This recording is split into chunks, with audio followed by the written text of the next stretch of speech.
dropping my links now.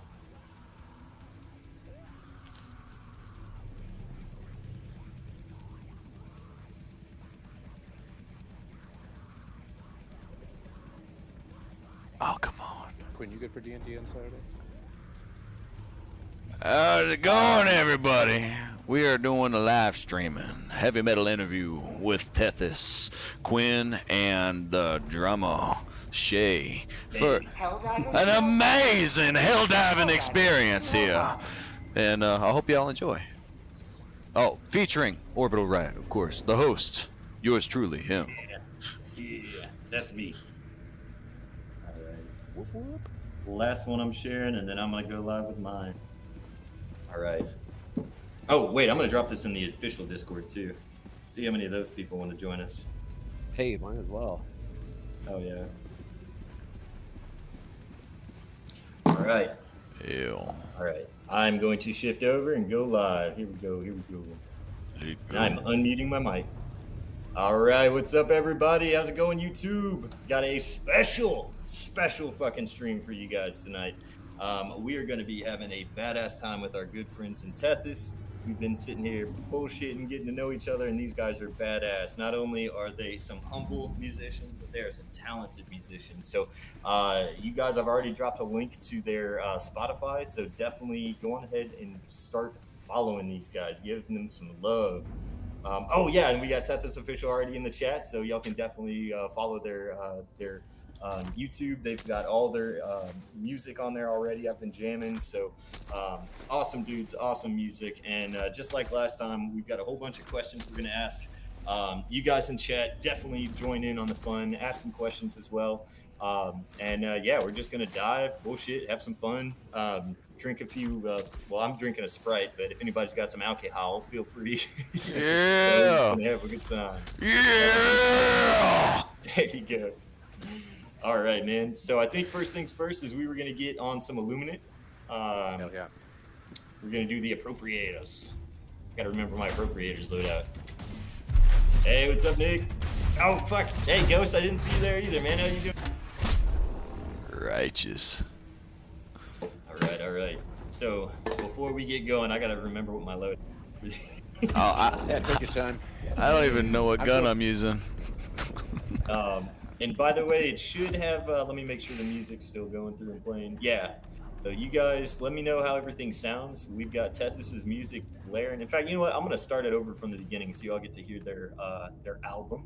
Oh, yeah. From the start. And actually, while we're squadding up and choosing our loadouts, if you guys from TETHYS, if you guys want to tell me about y'all selves, the band, give us the overview, man. We're all here to hear you guys' story today. Right on. Man, thanks again for having us. This is a really cool opportunity, and we love Helldivers. Shay and I, you can see we're both level 150. Probably got way too many hours in this game, and oh yeah. If there's anything that Shay and I like to do, it's talk. Him and I could talk all night, either about our band, about music, about Helldivers, or just, you know, we're big talkers, and we love making connections. Making music, and yeah, so I don't want to go too far and take over the conversation, but yeah, Shay and I, we're brothers. We've been playing music together since we lads. We started piano lessons when no way. like, I was 4, Shay was 6, and we've literally been playing music our entire lives and playing music together our whole lives. Lots of bands, lots of different iterations of what we've done over the years. Anything from piano duet recitals when we were little lads, and all the way up to, you know, opening national acts and touring with our band TETHYS. You know, jazz bands in between when we were teenagers. So, you know, we've done it all. Sick, dude. So y'all are legitimately brothers, not just brothers in music. We are actual brothers. Yeah, we have a like YouTube channel that we were doing a little Helldivers podcast. We couldn't really get it off the ground, but we had a lot of fun doing it. It's called the Super Broderick Brothers. Feel free to hop over there. We have a few episodes up, and if you guys want to check that out, we talk ad nauseum about Helldivers, the state of the game, and ways to make it better. Yeah, that's the whole. We love the game. I mean, me and Quinn we played a lot of different games over the years, and we always have a lot of ideas on how to make it better. It's actually one of the reasons why I really enjoy playing D&D these days, because I can patch the game myself. I don't have to wait for a company to do it. But yeah, I mean, we started that podcast predicated on just our ideas to developers to make it better. But yeah, I mean, we do the same thing, obviously, with music. You know, we listen to a lot of different things, listen to our stuff.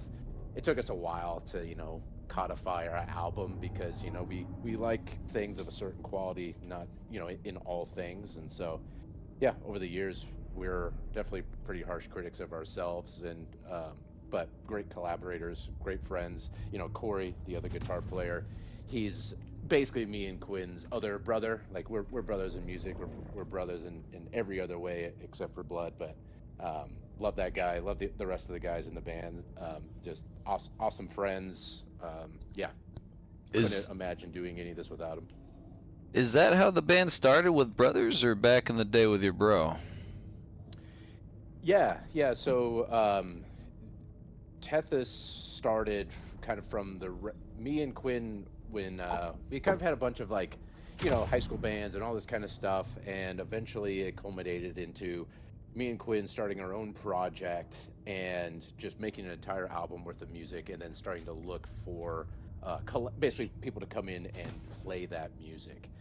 And then Quinn met Corey, and he could kind of tell the story of meeting Corey, the other guitar player, at working at a music store that we both used to work at. He came into the equation. We started learning these songs together. Corey played a 7-string guitar, and Quinn immediately was like enamored by it. And so, for some reason, we just stopped working on an album worth of material that we had finished, that we were trying to get ready to perform and record, to completely switch over to 7 strings and start. I think Quinn just had so much inspiration around that instrument and in Corey's presence, that we started working on TETHYS material, and made our first EP, the Dreams of Creation, off of it. Yeah, it's a funny story, because Corey came into the music store I was working at, and he picked up this, it was a Dimebag Razorback 7-string. And, like, it was the dopest guitar we had. And so, like, he comes in and immediately picks that one up. I'm like, okay. And I just see him noodle for like 2 seconds. I'm like, hey, man. He was trying to sell this, like, I think it was a 5150 half stack. And I was just like, bro, I'm going to shoot you straight. We're not going to give you anywhere near what this is actually worth. Like, but I'll do you one better. Why don't you come over to my brother's house and we can hang out? Nice. Oh yeah, dude. Well, cool. So just for the guys that are trying to scope out y'all Spotify and stuff, give us a little bit of background on, like, what you guys, like, what the genre is, and maybe what inspired you guys that way. Yeah, we are. So people like to call us a tech death band. Like, we have kind of tried to take all of the different elements of metal and just kind of try to make our own thing, carve out our own little corner of the metal genre, because we're not trying to be anybody else. We're not trying to fit into anybody's mold. So we try and do a lot of stuff. Like, I play guitar and I sing for the band. I don't do all the harsh vocals, but I do all, like, the singing. And there's always the people out there that don't like clean vocals in their metal, which, it's like, to each their own. But I think it just adds a whole nother level to the musicality of our band. So I think we're like a melodic, technical death metal band, if you want to add all the labels. But, like, I just tell people I'm in a heavy metal band, pretty much. That seems like the safe route. When I was listening, I was struggling. I was like, Iron Maiden? I was like, no, last 10 seconds left, I was all over the place. I was like, these guys got their own thing going on. That's mighty fine. I would agree. If you're a genre, like, snob, like, there's really nothing you can really point out that you don't like about these guys, because they're very diverse in what they do. Like, between their, like, prologues, their instrumental stuff, and then they'll just straight up, they'll hit you with some clean vocals and stuff when you're expecting things to be at their raunchiest, which is just fucking awesome. Now, for yeah. Oh, sorry. I was just gonna say, like, I'm a metalcore guy, and I have no problem jamming and having fun listening to you guys. So. Oh yeah, I mean, like I love metalcore. Like I grew, like, you know, to age myself, you know, I'm 37 now, so like in high school, yeah, same. it was like the peak. It was the peak of like metalcore, like Hell yeah. As I Lay Dying and Oh yeah. Killswitch Engage, Oh my and God. you know, like My Killswitch was heroes. my favorite band, so like that's where a lot of like my, you know, like I love clean vocals in metal, like. Yeah, I Howard yeah. is fucking epic, man. I am a huge Architects fan, for sure. So like, I've been on them for quite some time. And Yeah. y'all's. I come from like black metal, and so you know, one of my favorite groups has been Demon Borgir, who had like nice. some of like the most awesome clean vocals ever. So you know, I'm big into like the symphonic elements, and you know, that's why you hear like a lot of piano, a lot of strings and stuff. Like me and Quinn really like getting down on that stuff. Oh, it's Yeah, fucking and crazy off, man. nowadays I'm like really big into like synthwave and like new retro wave and like cyberpunk stuff too. So Nice. like you'll hear like a lot of synth work in the album Yeah. as well. Like there's little bits of like everything. Like I did some narration in here too, because this whole record actually is telling a story. It's like a whole story about time travel, and Nice. we have a whole bunch of stuff that we're going to be putting out to kind of tell the whole story. Shay is a writer, and you know, he's written a bunch of really amazing stuff. So like that's actually what we started with. So we took the story and we wrote the album around that, and it was actually a really fun way of writing music. Like it felt like writing a soundtrack to like a movie. Yeah. That's what's up. I appreciate love- the storytelling. Yeah, I was about to say the same thing. I love it whenever there's more substance, and so like, for example, I was actually kind of listening to Children of Bodom here recently, and I was like, oh man, I want to hear some you know, some badass lyrics and stuff, and it just kind of left me hanging. Like, oh man, Their lyrics are notoriously terrible. yeah, and I was like, oh man. So like, you can still be a badass band without all the crazy, you know, introspective lyrics and stuff, but it certainly helps when your lyrics are pretty interesting. Yeah, it's funny you bring up Children of Bodom, because I play in a Children of Bodom tribute band. So, Oh no shit. Yeah, Really? follow the Reaper Colorado on YouTube. Actually, I think it's look up Follow the Reaper CO, and we have two full sets on there. Oh man, Yeah, I'm gonna have that's to, I'm gonna have to add a you couple of guys That's from bad. Necrogoblicon are in that. Yep, two of the guys from Necrogoblicon. My buddies. We got two different Mikeys. We got Mikey from Allegion and Harvard, and then my buddy Mikey Reeves, he's been playing in tons of different bands over the years, most notably a Veil of Nath here in Colorado. And both of them are just monster guitar players. There's like, I consider myself a very good guitar player, and Yes, I agree. was immediately just like, I'll play bass. Like I will Whoa, definitely That's play humility. third fiddle to you boys. You guys are fantastic, and I just get to have That's beer true on humility, stage. And Man, and fun. the progenitor of thought, man. I got real excited on the guitarist in there, man. I love that song, actually. It's funny because like we haven't played some of the songs from our EP in a while, and we are like, let's work up some of these for a set, and we were like, let's do Progenitor, and I was just like, I haven't played this song forever. It's like, was it always this fast? It is very fast. Attractively fast, if you will. Attractively fast. Awesome. Whoop. Oh my god, now I'm ragdolling. Alright, here we go. I'm pushing up Helldiver daisies. I got Same. you, brother. I got you, brother. I'm being chased. I'm probably about to be pushing them up myself. Oh god. I had a moment where I was like, do I go Alright, out with guys. a blaze of glory, or do I stim myself? And I chose poorly. That's a Yeah, lot I mean, of fucking lyrics to me are, I you know, I think music to me is always a full package. It's like, you know, how do we, there's no emotional territory that I don't want to be exploring, you know? And so to me, lyrics are a big component of that, because some people really only connect with the music lyrically, you know? Some people, the music is strictly secondary, and so making sure that there's a strong story, a strong message within that. It's funny because me as like a listener, I rarely care about the lyrics, but when it comes to writing them and our own, I get heavily invested. Yeah, I can see that. You want Definitely. to support. Yeah. Yeah, we sat on this record for a while too, so we put it under a microscope 1,000 times. Nice. For better or for worse. For better or for worse, yeah.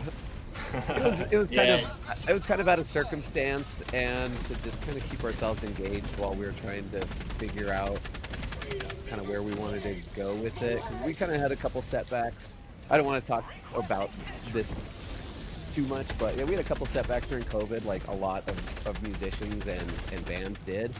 Yeah. And you know, it was tough to recover. It was really tough to recover and get back into it and find ways to make it work. And you know, Corey ended up moving out of state and like trying to figure out how to make things work remotely. It was definitely a challenge, and you know, I'm really proud of us for persevering, and the product we ended up with, I'm really proud of. Yeah. Me too. Fucking shreds. dude. It's exactly what I was hoping it would be. Very orchestraic. Yeah.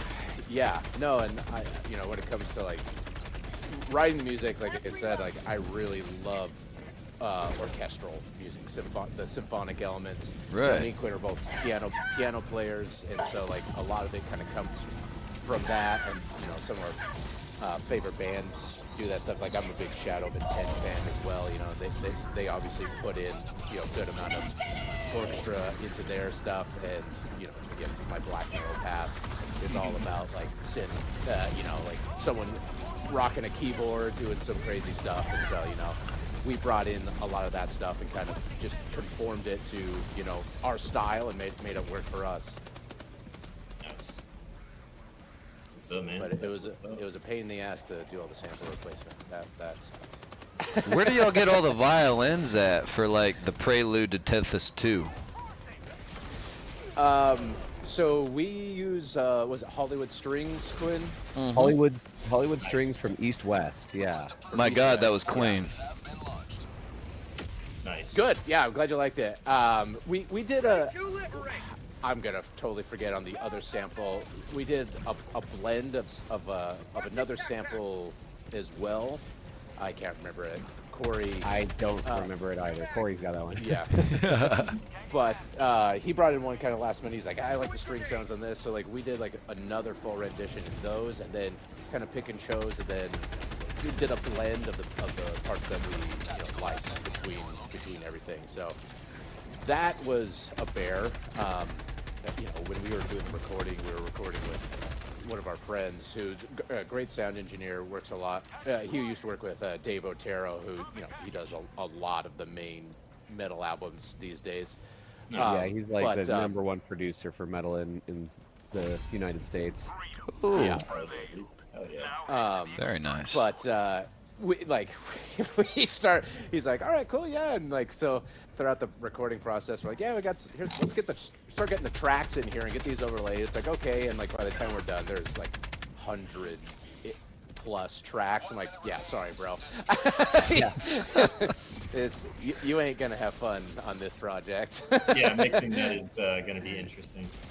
Yeah, exactly. I went over to Shane's studio. I don't know for how many weeks. Just going in and tweaking, like, just it was like to the point where I'm like, I gotta send this to somebody else. Be like, does this sound like anything at all? Like, I've lost all objectivity after hearing this so many times. Like, Yeah. help. Yeah. But it was good. I mean, it was a process for sure. Not only the writing of it, but the recording of it. But again, I mean, this stuff isn't easy, especially when you're just gonna do it on your own in between, you know, working jobs and all that kind of stuff. it can be a lot at times, but you know, we love it. I'll never not do it, and you know, unfortunately, I'm a glutton for punishment, and I'm also a perfectionist, so it's just like it's gonna get done one way or another. Oh, look who just joined the chat. Nice. Oh, got another member That's join up. That's Corey. Nice. It's a right on. This is Corey Medina. He's our other guitar player. Hell yeah. Great friend, great guy. Great looking. Great looking. Hell yeah, dude. Finger I'll looking be the good. judge of Eyes that. and ears. He's a finger licking fella. One of my favorite qualities in this. Yeah. Let me make sure I got you turned up there, man. Yeah. Put that on the flyer when you're looking for new band members. Is he finger licking? Is he finger looking good? Yeah. Would you consider him a finger looking good kind of guy? Or... Nice. Well, shit. Once I kill these fucks, I got a bunch of questions to start working through with you guys. They're gonna be fun, softball, more reminiscing, and like fun questions. So don't worry, it's not gonna be like an interview. No gotcha type bullshit. No hardball here. Oh yeah. You're not gonna bring up my checkered past. No slot machines here. All the childhood trauma. Yeah. Yeah, exactly. It's like, so I talked to your elementary school teacher. It's like, That's right. oh no.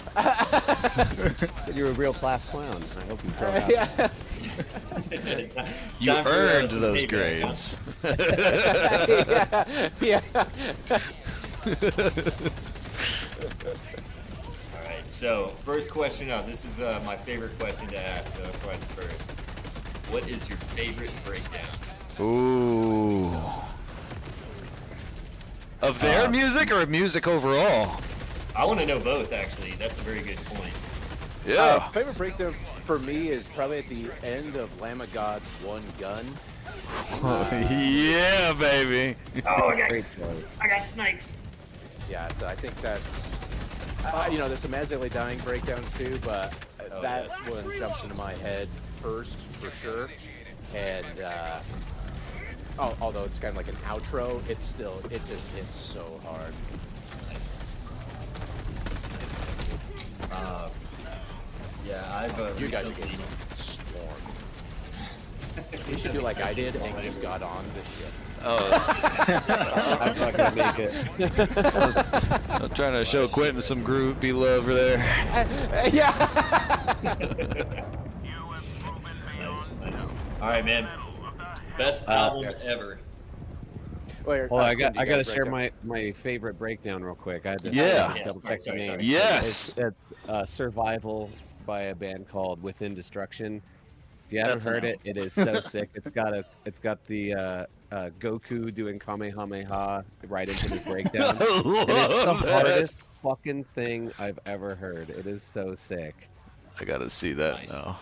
But does it... Bleh? That's what I need to know. Wait, it said we didn't win the mission? It was a blitz. We were kind of just meandering. Nah, fuck It's the Probably thing is, not gonna I didn't win. realize it was a blitz until I died like my 4th time just fucking off. No worries. Yeah, No I'll pick more longer form missions for us. And of your own breakdowns. Hell yeah.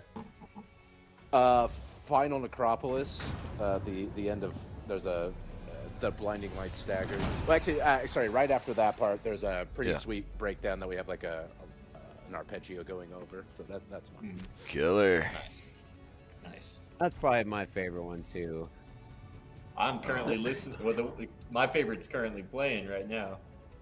Oh, it is Final Necropolis. Oh shit! I was Necropolis and Buying Time mixed up for some reason. Oh hell yeah!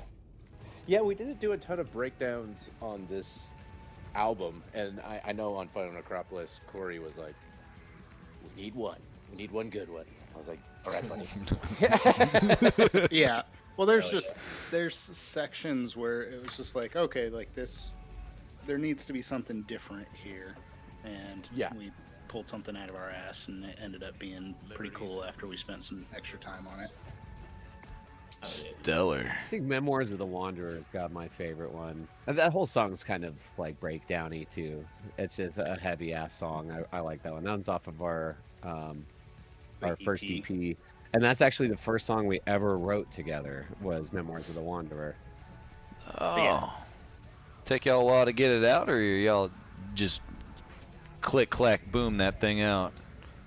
That one came together pretty quick. Although that was like, we were kind of learning how we were writing together. We had two completely different structures for that song. Do you guys remember, we had the big whiteboard set up, and we had like both of the structures that we had arrived on, and we were trying to decide between the two.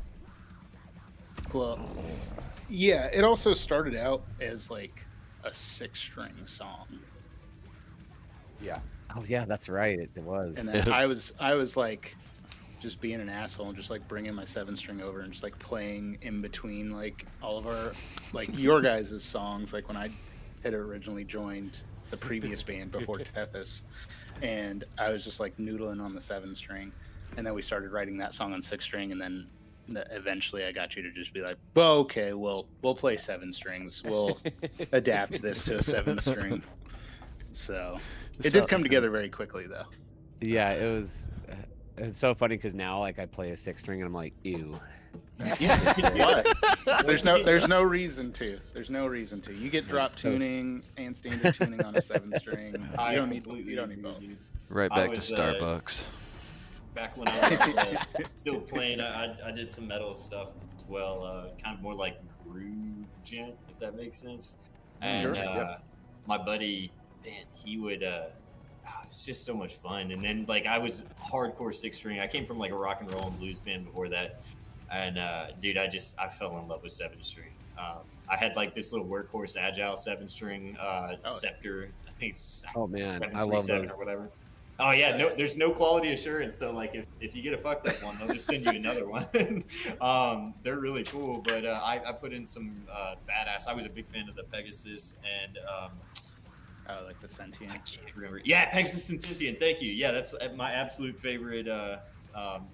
Metal and heavy combo. Yeah.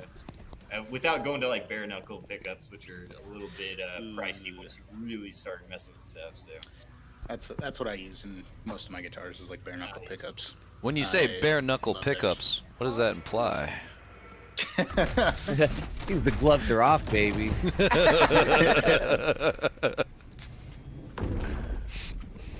This is weird. My media player has frozen, but it's still playing you guys' tune, so I'm just gonna let it keep doing its thing. I hear her clear. You can hear it clear. Oh, fuck it. We're not messing with it. It's just sitting there repeating. That's perfect. So we'll do, all right, we'll Don't touch that time bomb. That's right. Oh, I got my little metal pup over here. Say hi, little buddy. Sleepy. Go. Yeah, I'm a big animal lover. Actually, and the reason why I have a finger is because I was saving this little dude's life.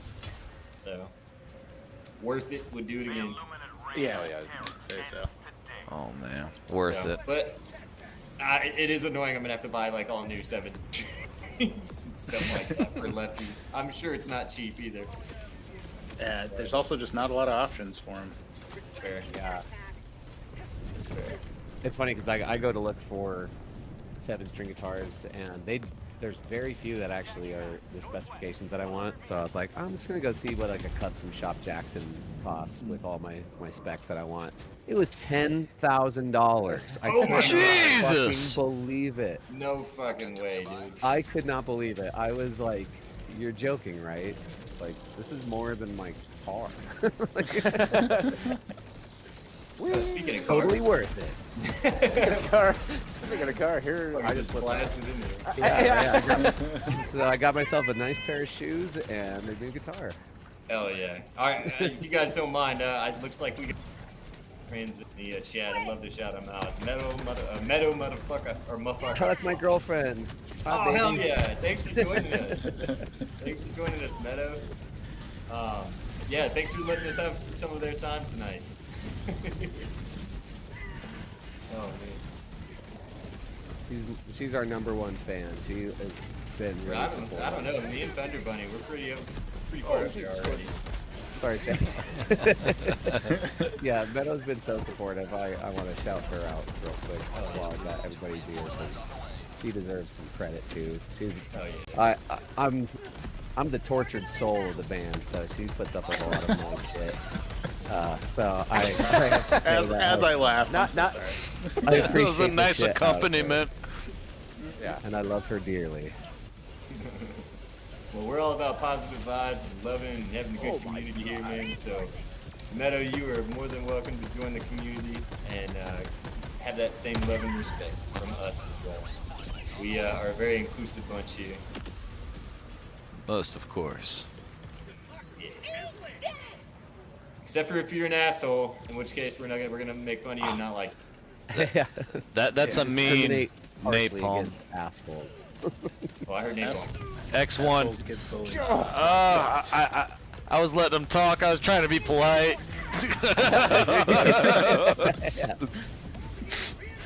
I've gotten TK'd in that stairway 3 times now. I'm just gonna go a different way. Get out of there. Yeah, I was trying to get back down there to get my minigun, and there's like an orbital napalm barrage going. I'm like, I'll just chill.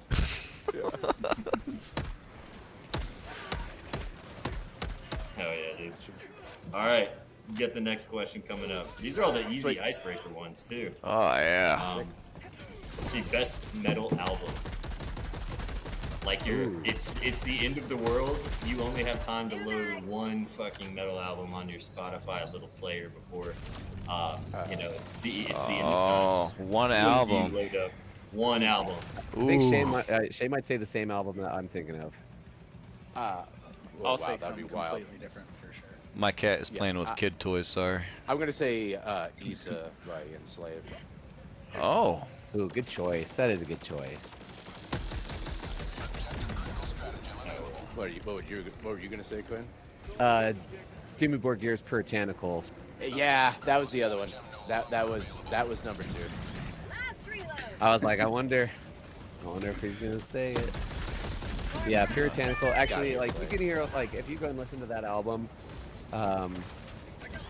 You can hear Puritanical Euphoric Misanthropia. If you go and listen to that record, you'll probably hear some of the inspiration that we have on this record. Actually, it's very cinematic, lots of symphonic, great, like good use of like clean vocals.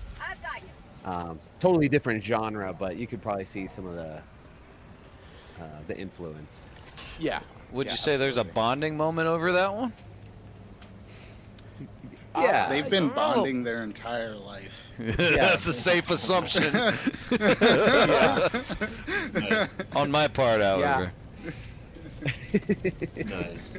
I mean, listening to black metal was like a big moment for me. Like discovering black metal was definitely like pretty big for me. Back, like, was kind of like when I first really started getting into music, performing music, and creating music, and then I heard black metal, and I was just kind of like, holy crap, this is what music can be. This is amazing, It's like one of those moments where, just kind of leveled up as a human being because you realize something new was possible, And those are cool moments. Yeah. And obviously, me and Quinn were creating music together at that point in time, so I think we were both having a watershed moment in, what it means to be a musician in the modern age. Nice. Yeah, it's like, oh, this is the caliber of music that we need to be writing. Correct. Yeah. Yeah. This exists. So. Yeah, better step it up. Yeah. What we're doing right now, not good enough. It's not hitting that euphoric note there. Correct. Oh. Yes. Yeah. Exactly. We had the misanthropia, but not the euphoria. Yeah. Nice. That's all right. My Very favorite nice. is different. I listen to. That's one thing that like within the band, like we all listen to a lot of different stuff, and like there's things that we all like connect on, but then there's like stuff that's like wildly different that we're all like not into specifically. Nice. But You gotta have the diversity. yeah, absolutely. Like my like desert album or like last album I could listen to would probably be like All Shall Perish, Awaken the Dreamers. Just because that's an album that like was like game changing for me, because like I grew up like playing like thrash. You know, it was just like a lot of people like in our generation, like, you know, like Metallica is like a big influence when it comes to, you know, playing guitar. So it's like I grew up listening to like that and Machine Head and Megadeth and stuff like that. Respect for the Machine Head. That's my blood. And then, so good. Wrong gun. I'm listening. But, Sorry. No, you're good. You're good. But yeah, then it was just like, you know, like I wasn't into like breakdowns and stuff like that, because it was all kind of like generic. And then I heard Awaken the Dreamers, and it like totally was like they were doing it on a whole other level in terms of like breakdowns that weren't generic and boring. And then they had like arpeggiated chords over them and things like that. And that's also something like you can hear just in our music a lot that I kind of bring to the table. Like I'm definitely the one that does a lot more of the breakdowny stuff, and hell yeah. arpeggiated chords and things like that. So that's an album for me that's just like cool. If I have one thing to listen to, it's like that's the one I'm gonna listen to. Nice. Sick. Well, if I had a desert album, metal album, or whatever, desert island. Would probably be Architects, All Our Gods, everything. I just fucking love Architects. I'm even wearing an Architect shirt. Dude, sick. That's the third time you brought him up. I bet you got some love for him. Geeking on him, bro. Yeah. Hey, what's up, Ty? Thanks for hopping in, man.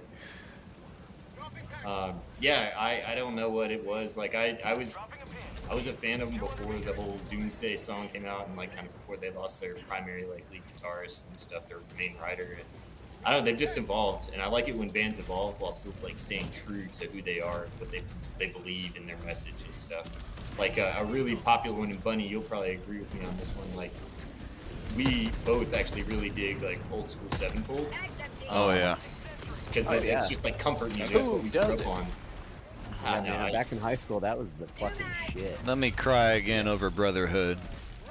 Yeah, and they changed their roots. I mean, good for them. They did what they wanted, but they lost their main guy, and they just became a completely different band. They did. Yeah. R.I.P. the Rev.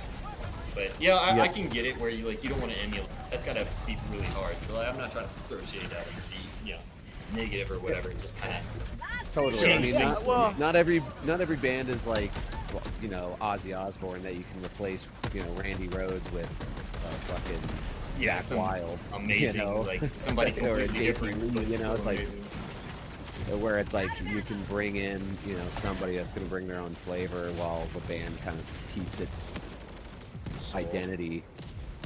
Yeah, that's a hard thing to do, just in general, especially like an established band, like somebody else coming in that is, a proficient musician. It's just like they, may have completely different play styles or write in a completely different key, and it makes it hard, so like you're saying, like you don't want to, replace somebody like that with, just somebody that potentially does the same thing, but you also don't want it to be so different, to where it's just like, cool, this changes so much of what the band is. Yeah, it's not the Suicide Squad meme. It's like, why are you bringing him? He does exactly what I do. It's like, yeah, but better.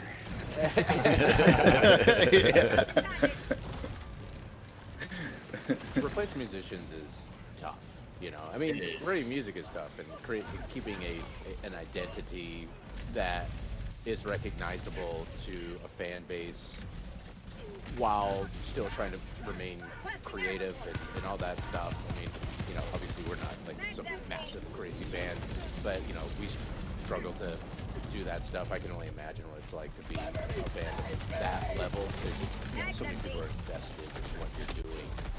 There's so much attachment there that for those things to change, it's like it's kind of a piece of your identity that feels like it's changing, and that can be tough.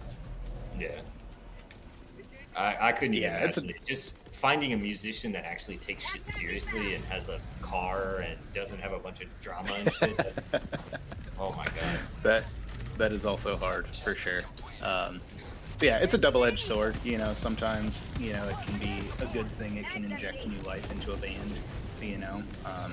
Where things may have been stagnant, may have been the same thing all the time, and then you get somebody that just gels with the band and has a whole different kind of way to do things or an outlook, or just like reinvigorates everybody. So it can be cool, but then it can also just be like, well, now this is a different band at this point. It's crazy to think like bands that are like one original member and like all the rest are completely different, and how some that's so weird to me.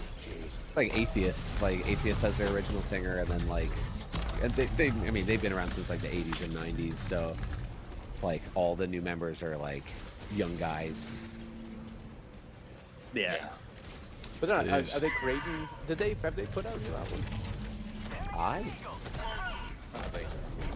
I don't think so. I just go back to the old reliable, unquestionable presence. I'm like, to me, it just don't get any better than that. It doesn't get better than that, yeah. You like death jazz. That's one of my favorite albums jazz, of all time. That was actually in the running for one of my Desert Island albums for sure. Yeah, it's just so unique. My Desert Island album is Bloodstone and Diamonds. That's funny. I saw this recently. Oh, was it? Nope. Corey, how was it? Oh, sorry. I totally misunderstood. He said, I was just like, I was waiting for him to continue. I was just like, yes. I was trying to abstain. Please, sir, please. No. It was good. It was funny because like it was a bunch of young dudes, so it was just like you could see like the age difference on stage, but it was killer. They did a good job. Like it was awesome. It's probably been like 6 or 7 months or something like that since I saw him, but it was cool. It was cool to. That was like the first time I got to actually see them, so I was stoked. Yeah. Oh man, I didn't catch it. What band was it? Atheist. That was Atheist he was talking about. But then Bloodstone and Diamonds was That was Machine Heads. Yeah. Yeah, that was my if I had one last album to listen to for a while, and that was actually one of the first albums I was ever like exposed to for heavy metal. I actually found what's it? Orbital Riot's favorite band first, Children of Bodom. And I found them first, and I was like, "Oh, these guys are nasty! Oh my God, that's metal!" They absolutely destroy. Like Alexi Laiho is one of my guitar heroes. Such a good guitarist. He can make a guitar like have it added. Such yeah, so and that's like one of the big reasons why I was like, I'll do a fucking cover band that's playing Bodom stuff, because it is just so. Do you have his guitar? I was obsessed with it for like a long time. I saw them like 8 times, something ridiculous, and got to see them the last time that they ever came through Denver. It was, and I met Alexi a few times, so it was really cool, and it's been fun to like carry the torch. So like when we play, it was a lot of fun to try and were you guys capture the spirit. Already in the tribute band whenever y'all met him? This was after he passed away. Oh, okay, gotcha. Hey, Reed, thank you so much for the shout out. Appreciate you. Oh, you can hit the. Has anybody ever heard of Opeth? Hell yeah, man. Hell yeah. Most definitely. Yep. One of the most legendary shows I've ever seen was Opeth at Red Rocks here in Colorado. It's like, if you guys, I've recently been to Red Rocks. You guys aren't familiar with Red Rocks, it's rated one of the greatest venues for live music on earth. It is one of the most gorgeous places you'll ever be. And man, like while Gojira opened for them. Gojira was so insane. And it was like, it was crazy. I miss that show. Yeah. Poor Corey. But Corey's friend, actually, he was running Pyro and Cryo that night for Gojira from Denver Special Effects. That was Justin, right? Justin Beneke. Yeah, he was our old sound guy. Great dude. And I remember they were playing. I can't remember what song it was exactly, but there was a full moon that night, and it was like just rising over Denver. Like you could see it over the stage. It was just like one of those like cathartic magic moments of music coming together, like scoring real life as if it was a fucking film. That'll live with me for a long time. Yeah, and Devin Townsend was the opener, and it's just like, man, what bill is Devin this? Townsend, where it's like Devin Townsend is the opener, and he's playing a 30-minute set. Gotcha, bro. Got you. Thank you. Nice. Yeah, dude. Red Rocks is like one of the few venues where you actually kind of want to not right up front, you know? Oh, absolutely. Yeah. Yeah. I would get like middle of the road, because it's just like you get to experience a lot, and it sounds way better too. Yeah, I mean, you can. Go ahead. Corey's the. When you say it sounds better, what do you mean? It's a natural amphitheater, so like where you're sitting does make a difference, because it like the way that the sound reverberates off of the natural stone formation. It's pretty cool. Oh, that's killer. It also, like, if you sit too close, you can't see like the Denver skyline and everything. But if you sit like kind of in the middle of everything, like kind of back a little bit, oh fuck, they're everywhere. I keep like getting sidetracked from our conversation because I'm like, this is war, man. Yeah. We fucking battling, boys. Yeah, we are fucking battling. You guys are doing great. I mean, we're sticking it to these fucking squid stuff. Fuck yeah. Oh, gotta run. Die, dude. Jesus Christ. I don't get annihilated. I got you. Gonna grab me. I got he you. wants to grab me. He wants to grab me. I know it. I got you. I got you He back. wants to touch me. All right, let's get to the next. Hey, we got Noah in the chat. What's up, Noah and Barrett Jesus? Yeah. Hey, by the way, you guys in the chat, if y'all want to ask questions, this isn't just me leading the interview. It's all of us hanging out. Hey, Straight, what's up, brother? Let's see. I'm gonna skip a couple of them. We actually have talked about it. Oh, actually, this is awesome. Oh, we've actually asked that one. So we talked about the best. What's the most cursed venue you've ever experienced? Ooh. Boston Ballroom. All right. That's because of a person. The venue is sick, but No, well, yeah, that's fine, but it's still cursed. I mean, fucking dragging a full load of gear up like whatever it was, 4 flights of stairs. that is true. That's But also, that's a curse, dog. there was ramps. Somebody just didn't want to put him out because he was an asshole. Somebody. Correct. He doesn't even get a name. Oh, I remember his name. I'm just not gonna call it. It's been so long, and it's just like a deep-seated hate for that person because Yeah. he just doesn't know how to be a cool, like, good front of house dude.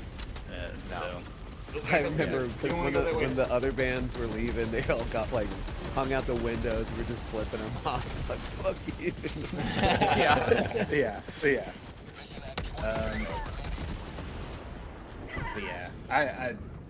I don't know. I mean, every place has their quirks. Like, some places are great, some places are terrible, you know, but it's... This is worst venues? Yeah, like maybe the worst place you've ever had. You either played or you...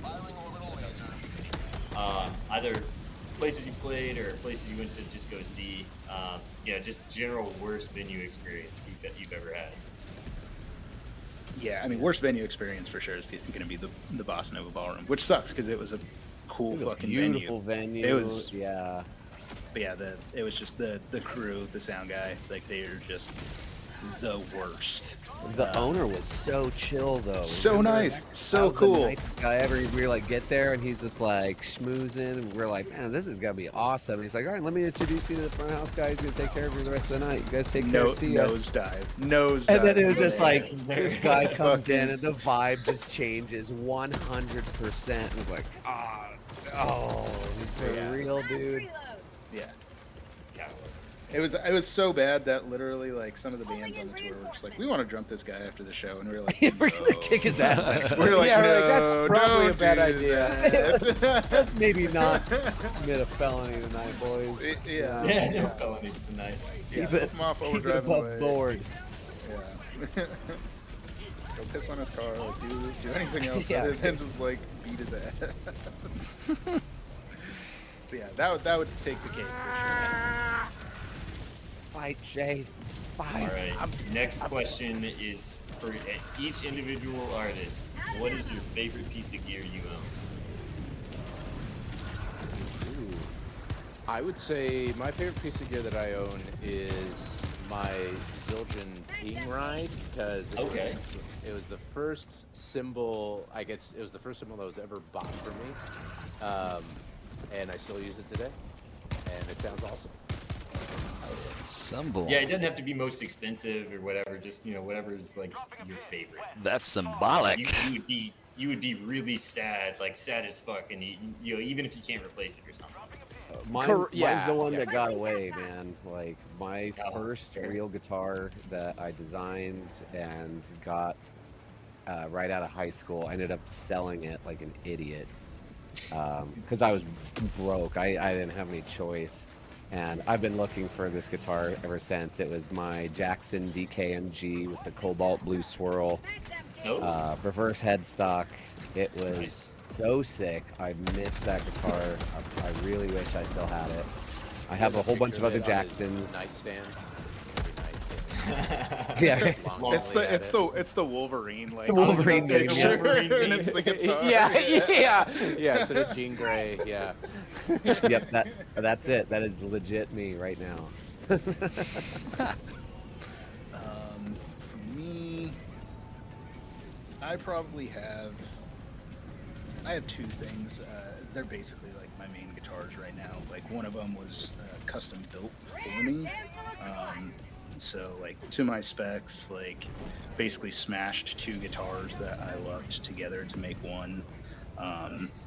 So I'd be real fucking bummed. It's one of one. Like there's no other guitar like it in the world. So I would be real bummed if that one left. And then after years and years, like I've always been like a huge fan of like Ernie Ball guitars, and I was finally able to get one recently. I got one of the Jason Richardson 7 strings, and so those two, like as long as I have those, like I'm pretty stoked. I'm pretty happy. So if I'd lost, I can replace the Jason Richardson one, which is like that's fine. Like there's plenty of those out there.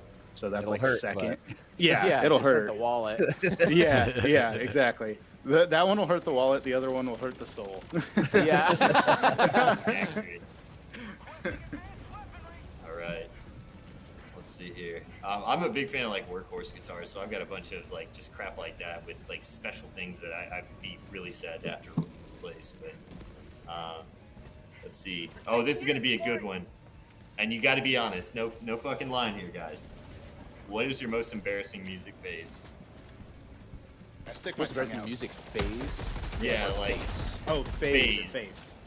Yeah, oh, okay. I chew on my tongue phase. sometimes. That one time y'all were emailing. There was a time in like transitioning from listening to like I don't even know what my music taste was like as a kid. It was just like whatever any adult was around playing, but it was like whatever that was to like transitioning to like heavier music, and it was just like, oh, okay, cool, like Yellow Card seems cool, this is fun, Frosted Tips, shit like that, dude. Oh hell yeah, man. Dude, I had a Yellow Card Newfound Glory phase. Yeah, for sure. Yep. Bro. For sure. Yeah. Yep. Dude, And Newfound Glory used to be my favorite band. Yeah, I think it's kind of what got me to Avenged Sevenfold, though. Hell yeah. Dude, you never believe this, but back in the day, my mom got me into Celine Dion. Celine Dion. Hell yeah. Heavy. My heart will also go on. Yeah. Yep. Here's the thing that I'll say, like, especially as I've gotten older, is I'm into music that is made with like craftsmanship and passion. Intent. Yeah. I think if you show me music that's made with that, I'm probably gonna like it. No matter the genre. You can find something to appreciate for sure. Yeah, I can find something to appreciate. So I mean, like these days, I think I'm the most open to music that I've ever been, for sure. But there's still whack ass music out there. Oh, for sure.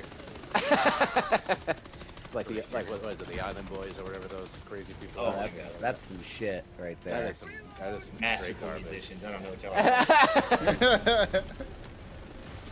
He's like, Yeah, I take actually, like offense to even that. getting like being into like pop punk and stuff, I actually still love that. Like I'll go back and I'll put it on. I'm like, it still hits the nostalgia notes for me. Oh, good. There's idea. certain things. Not all. No idea what we're doing down here. We gotta destroy all these little fucking batteries. We need to kill like 26 more. Oh, We're almost there. But we can't reinforce my them God. and we're getting He's absolutely gonna touch me.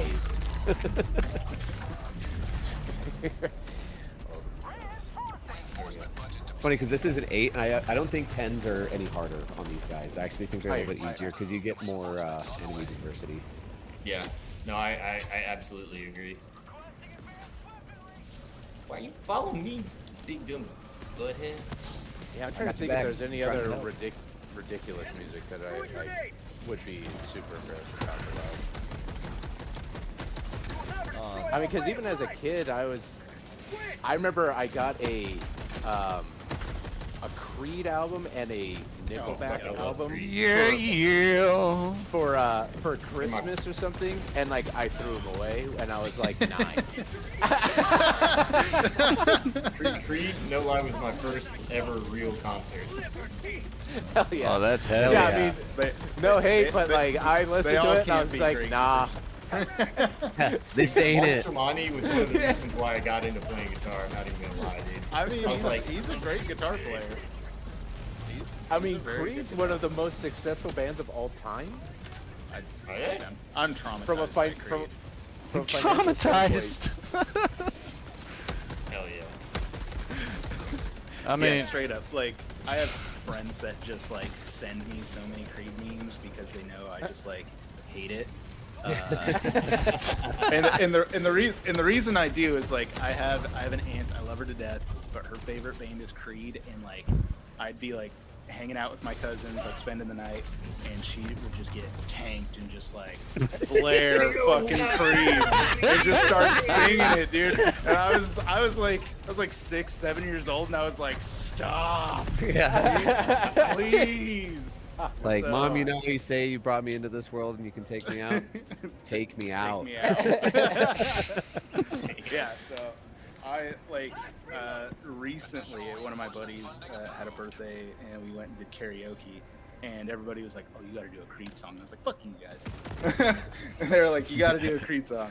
You got to do a Creed song." And so I did, but I just started changing the lyrics to like whoever I was singing with was my buddy James. I was like, dude, he's 6 feet from the edge, and I'm gonna start kicking, and just like just doing whatever I could to just like make it more enjoyable for myself. And then I was just like, there, I did the song.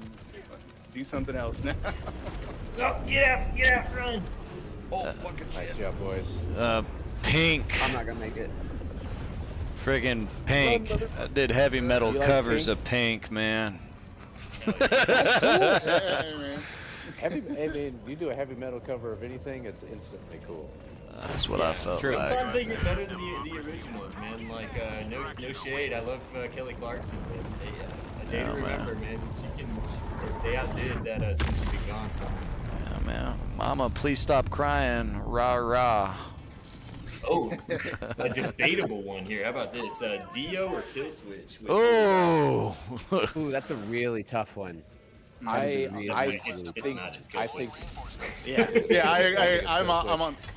on the kill switch side for sure. me too. I love Dio for sure. It's blasphemy, sure. but I have to agree. The kill switch version fucking is so rips, bad. dude. The production on it. Rips. First of all, It's the crazy. production on it is way better. Yeah. I'll say And- this: I prefer And the Dio guitar singing. solo fucking destroys. The guitar solo is really what makes it for me. I think Yeah. Dio singing is better on the OG, but I think the musical composition as a totality is better on the OG. Yeah. I just love Kill Switch. Adore it. Guess it's fucking great. Dude, they've been great for a very, very long time. Like they're not always knocking it out the park, but like they're just like one of those bands that's like I used to do sound. I used to work for a production company doing like live sound. I've done shows with like Killswitch and like Breaking Benjamin and some like southern like country metal band. I don't even remember their name, but like they're Sons of Disaster, maybe. Maybe, I don't know. I don't remember. It was a long time ago. But they're like one of those bands that it's just like they sit in so many different like little worlds. Like they're a gateway band. Like they can get people that are like not really into metal, like into metal and stuff like that. Like they're just one of those bands that it's just like they're solid. They do a good job when it comes to like writing like their big, you know, really catchy songs. And then they also just write like heavy ass songs too. Like they're not afraid to do like either or. They're a very good band. And I like your style. I was just doing the same thing. Watch out behind you though, Gwen. You gotta run, brother. That's a lot of shit on you. Right. Get him. I'm rooting for the aliens here, guys. Stay, you're coming back. I'm throwing you as far away from this bullshit. I was gonna say, please don't throw me into that napalm. I got Titans tickling my tickler.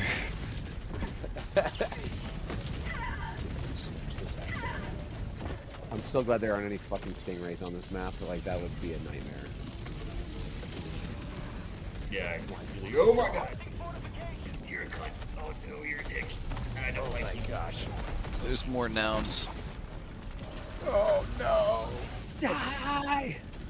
Oh god. Oh no, kill me. It's like they don't like that we did this to their home or some shit. This is a super Earth planet. This is our galaxy. This is my planet now, bitch. It's our galaxy. They're living in it. Yeah, you should have They brought actually, more they're not even batteries. supposed to. We kicked their asses out of here once. We'll do it again. Like, if it wasn't for us, you'd be sleeping squid right now. Finally got me. Finally got me. Oh my god, I'm just like diving nonstop. If y'all get to where my dead body is, I had of supply packs. Oh my god. All right, so next or last of the softball, fast fun questions. Let's say that. What is your favorite non-metal music? My favorite non-metal? band is The Midnight.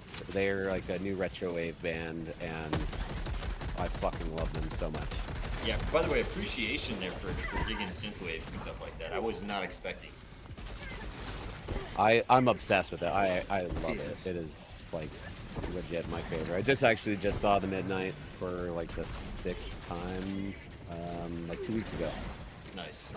And it's really awesome because their producer Tim, he usually performs on stage with them, and for some reason their lineup's a little bit different this time around. And I was just like, I went to go grab a beer while the opener was finishing up, and he was out there. Oh, you fucking bitch! I'm sorry. I was like inches away from a box of stims, and this fucking squid just came up and just clubbed me to death. I'm like, you motherfucker. I'm all by my lonesome.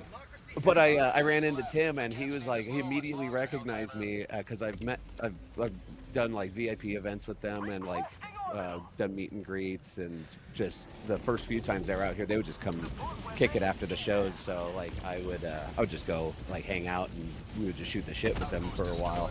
So it was really cool that he remembered me, and we like chilled for a minute and had a cool interaction. It was great. That's dope. I'd say I'd say Fleetwood Mac. Quite Really? honestly. Like, dude, Fleetwood Mac fucking shreds. Like, Fleetwood Mac is a great band. If you listen to a Fleetwood Mac album, you will quickly realize that basically every song that they've ever made was like a top 100 hit. Great. It's knocking insane. it out of the park every Yeah, time. you're like, what? This was the album? These are like, I know every single one of these songs, and I've heard them like a million times. It's like, yeah, that's the band that Fleetwood Mac is. And like recently, I've just gotten like back into them, and I'm just like, man, these songs rip. And then like the stuff they did with like Tom Petty was also awesome. Oh, Mama's favorite. Yeah. Yeah. I mean, it's good shit. So yeah, I mean, I'd say if I'm going like totally divorcing myself from like anything like remotely, you know, what would be considered heavy music, I'll say that. That's tough for me. Like, I listen to a lot of different stuff, but everything has like some kind of like heavy element to it. The only thing that Corey's like, yeah, that's hard for me because I'm not a pussy. Yeah, you know, Heavy fucking music. Can't relate. Yeah, no, I don't know, man. I like, I'm all over the place, but like, I guess something that's like not metal, that's like, I don't know, it could, in some aspects, you could probably say it's like heavy, but not in the like traditional sense of like metal. But like, Dirty Loops is like really, really fucking cool. Just like insane, like drumming, bass line, like keys, vocals. Like they're insane. That's something I like. Just if I need something different, you know, and that's like also like can be fun and like upbeat and shit like that. So Dirty Loops is probably the thing that's what comes to mind right away. Yeah. Oh my gosh. Dirty Loops. Tupac, baby. Hell yeah. Ooh, hell yeah. Hell yeah. Going back. Tupac and Biggie is that is like the golden era of rap music in my mind. Not metal, that's where it's at. Yeah, 100%. I mean, I guess, you know, while we're saying that, I mean, honestly, like 3-6 Mafia, fucking nice. Or Tech 9, bro. Oh, like, yeah. Tech 9, Yeah. Tech 9 is Tech so. 9. Tech 9 is like, if you're into metal, you will be into Tech 9, I guarantee you. Because the way that it's the tech death of rap. Absolute fuck yes. Well said. He actually, like, his rhythms are so good. He actually he raps in like 16th notes and like 30 and like 16th note triplets. Like, it's sick. As a guy who likes rhythm, it's really fun to listen to. That makes sense. And he has like a cool aesthetic. Like he kind of like wears like corpse paint in like style. Yeah, he's cool. Oh, we gotta run, ThunderBunny. The samples, they're my bloodline. Fuck. Yeah, I forgot we were trying to get samples. Just for my baby ass. It's because I'm not playing. Trying to live here. Yeah, I know. It's like I'm just trying to survive. I'm generally just running around trying to survive and then grabbing samples. Found some super credits at least. It wasn't a total loss. I haven't played this faction before. I haven't been playing the last like few months, so like I haven't actually played this faction, and I'm like, oh shit, I don't really know how to counter these big pulls very well. I don't have a really great loadout for him either. I'm also like trying to like level up this shotgun that is probably a very poor weapon to be bringing it's a poor matchup. Yeah, and I'm like, I'm not bringing this next time. Oh my god, get in the car. Oh yes, Orbital's got the fucking whip. Let's see if it does something. Pick me up. I need ThunderBunny, help. come on. I'm going. Quinn's just like uppies. Yeah, right.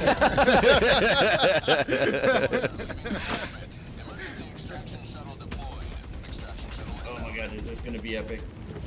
This is gonna be pretty sweaty. Quinn. Oh! Oh, we're good, we're good. Don't shoot me in the face. Wait. No. Wait.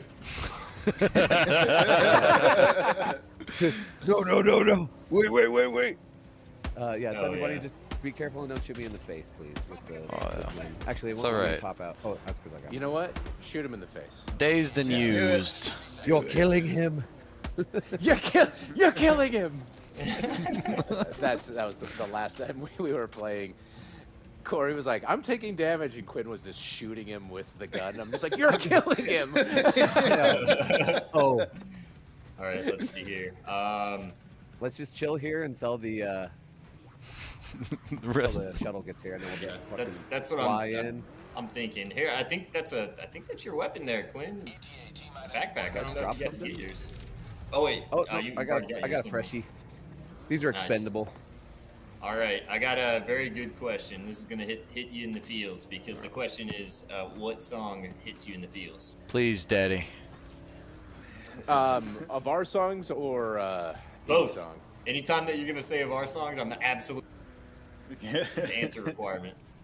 Yeah, I mean, of our songs, like "Lost in the Wake" is like the one that gets me. I mean, there's like some special meaning behind that song for me too. So like that one's gets me going. Yeah, that one's probably the one that gets me the most. Like that's like sometimes like it's probably lame because I listen to my own music a lot. But like if you don't make music that you like, then what are you doing? What are you doing? But like I it moves me. You know, it's like sometimes like the especially like the like the singing part in the middle, like the really big singing part, like I don't know, something like I can hear Is it Lost in the Wake? In Lost in the Wake, yeah. It's like I hear the pain in my own voice, you know. Yeah, he's like I was hurting myself. Yeah, it's like ow, yeah, exactly, and the lyrics are powerful, and yeah, that song moves me. That one and Buying Time gets me too, because Buying Time's got some pretty. Buying Time's got some powerful lyrics too. All right, we got 6 seconds. Get in. Oh no! I didn't know we were on a timer. No, 1 second. 1 second. Get in. Yeah. Oh my God! I was listening. I wasn't watching. I can't believe Quinn made it. That's wild. This too shall pass. That hit my my new listener heartstrings. Yeah. Oh yeah. That's definitely one for me. Is This Too Shall Pass. I mean, that was one that we had wrote with like our previous vocalists and stuff like that. Man, it was a cool thing to like put that song together. that was 7 minutes of just really orchestrated composure right there, man. Just heavy metal. Yeah. I'm glad you like it. Yeah. That's the kind of shit we like to do. Yeah. Yep. But yeah, I think we can all agree on like Lost in the Wake. That also was like a huge that was at the forefront of like this album. Like that was like one of the songs that we wrote first that came together like almost. I mean, we changed maybe a couple things in that song, but since like we had like put it together, like it is out of all the songs on the record, it's the one that got changed or updated the least over time. And so yeah, that one we had a pretty clear vision for. I remember we sat down and just kind of plopped that one out, and we're like, and then maybe like a big orchestral section here, and like a guitar solo going into it, and man, it really came together. Yeah. I'm super proud of that one. Real beauty. Nice. Now I'm trying to think Welcome aboard, Helldiver. Song outside of that. Outside of the you're thinking outside of that, Descend the Shades of Night from Machine. Oh, yes! Oh! He's fucking peeking his mic. He's so excited. Oh god! I fucking love that song. I'm sorry. It's a great song. So that's something that I like kind of growing up, like listening to. It was just like, yep, this resonates. I piggyback on that shit. Oh yeah. If I had to say, of course, you guys' music, I fucking love Buying Time. I've already put that as like one of my shorts or TikToks and stuff like that already. I would say outside of that, I've actually recently started getting into Motionless in White. They have a song called Afraid of the Dark. I haven't heard that one. I don't see how anybody can like read those lyrics and hear the like that song and not be like, especially if you have a little bit of the spicy brain like me, not be like super affected by it. Oh, sure. Plus, within the first like 10 seconds of the song, they go straight into blast beats, which is fucking metal as hell. So highly recommend that. Hell yeah. He's got that Tapatio brain. Got that Tapatio brain. Got more acronyms than a doctor, you wouldn't believe. All right. So this is one that I question. What's y'all's songwriting process? Ooh.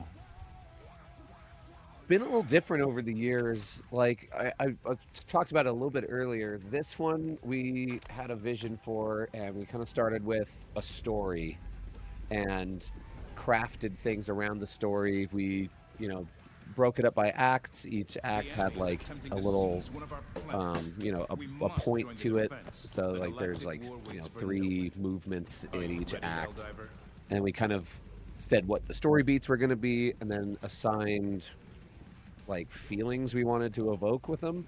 And that's kind of where we kind of had some song seeds, and we went through and we're like, all right, you know, this kind of fits this like this kind of vibe, this one fits this kind of vibe, so we can kind of, you know, start putting them out, and like, all right, we need to fill in, you know, the very beginning and the very end or whatever. And so it was kind of cool, like I said, it's like it felt like writing a soundtrack. But as far as like technically goes, like we use a lot of Guitar Pro, the software Guitar Pro, great software. We create MIDI files in there, and then we can share those back and forth, make edits. You can do all the instruments, guitars, bass, drums, and you know, we'll kind of all go through and do a pass on the song, and then once we kind of are pretty happy with that, we export it as MIDI, put it into Logic. Oh hell yeah, Logic users! Fuck yeah! Yeah, I love Logic. It is great. I do too. It's actually the first DAW I have ever used where I'm like, oh, this actually is user friendly. For sure. This actually makes sense. Especially like if you were like almost like 4-track recording on your phone with like what is it? Guitar GarageBand. It's like a grown-up version of GarageBand. That's what I call it. Yeah, it essentially is. But yeah, I'll let you guys finish up from there, though. I don't want to. Yeah, we no, you're not. But like, yeah, so we will do that. We like Guitar Pro just because, like, one, it's like easy to just get ideas out and down, and we can have a fully kind of like flushed out idea and send that back and forth. And there's a lot of times where like Quinn will have something or I'll have something, you know, we'll get Shay's input on it and get the drums kind of sussed out, just because we're not drummers and I just write blast beats and generic fucking drums. But then yeah, we'll just send that back and forth, you know, till we get, you know, it to a certain point that a lot of us are happy with, and then we'll you know, drop the MIDI files into Logic and demo out the songs. And then like certain things translate, certain things don't translate, you know, when, you know, you're trying to tab it out versus like playing it and actually recording it and it's sounding the way that you want. So we'll mess around with that until we get it to a certain point. And then, yeah, just demo everything out, and, you know, we send those back and forth. We stew on them for a little bit. We'll play them. Yeah, it's a little bit harder now because we're spread across a couple different states.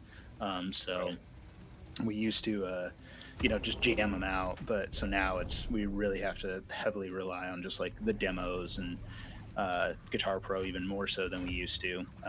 I also just have like a stupid brain. I'll forget if I'm not playing something all the time. I'll just forget it. So like Guitar Pro is amazing because we can just go back and look at it and be like, oh, that's what we played. I don't have to try and like relearn it by ear. I can just see the notes that I was playing and see the frets and everything like that. Yeah, I feel that's cool though. Like it's awesome that you can be a band in multiple states and still be able to write an album, come together with technology and stuff like that. Yeah. All right, this is actually probably one of my favorite questions to ask as well. Only because the last time we did it, one of my old bandmates, and we both had the exact same answer. What is your worst gear failure that you've ever had on stage? Oh man, we've been pretty fortunate. No way! Don't tell me. Whoa. The only time anything's failed on stage. My wireless went out. Yeah, my wireless went out in where is that? It's California, Sacramento. Starlight Lounge. Yeah. Yeah, it was like the last like show that we played. The last show that they ever had there, because that place ended up closing down. Yeah, that was probably one of the best nights, man. That was such a fun venue, great crowd. Sacramento's a really cool town. Oh, yeah.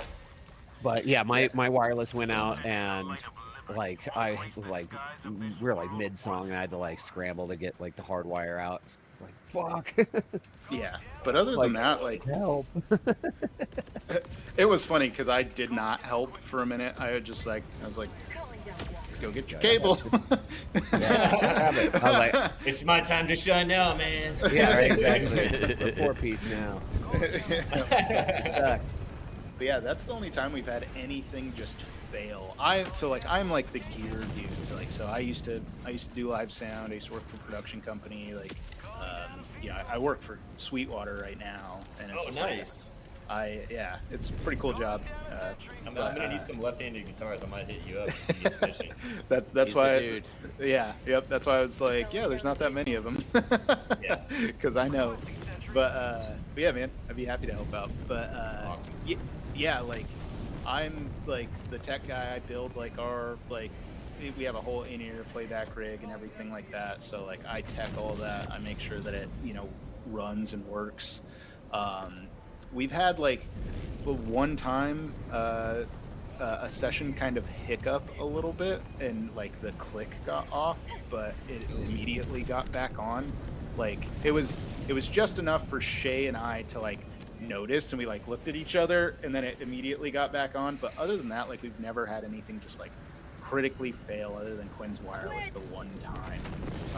I'm pretty good about making sure that it's like rock solid. I also used to build like those types of rigs for like touring artists. Like I used to do sound at Red Rocks, and like I would send out touring packages for really big artists and stuff like that. And so I'm just like, failure was not an option. Yeah, I was definitely like, this has to just be at like, we've always tried to like present ourselves as like professionally as we possibly could.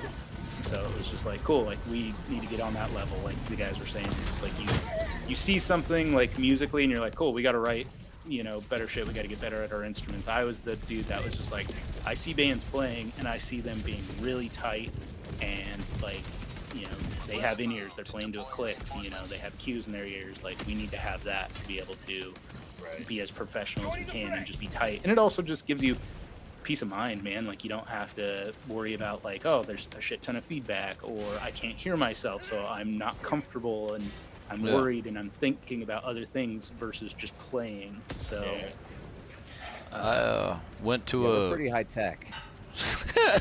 I went to a Rob Zombie concert, and at the end they threw all their paper cues out into the crowd.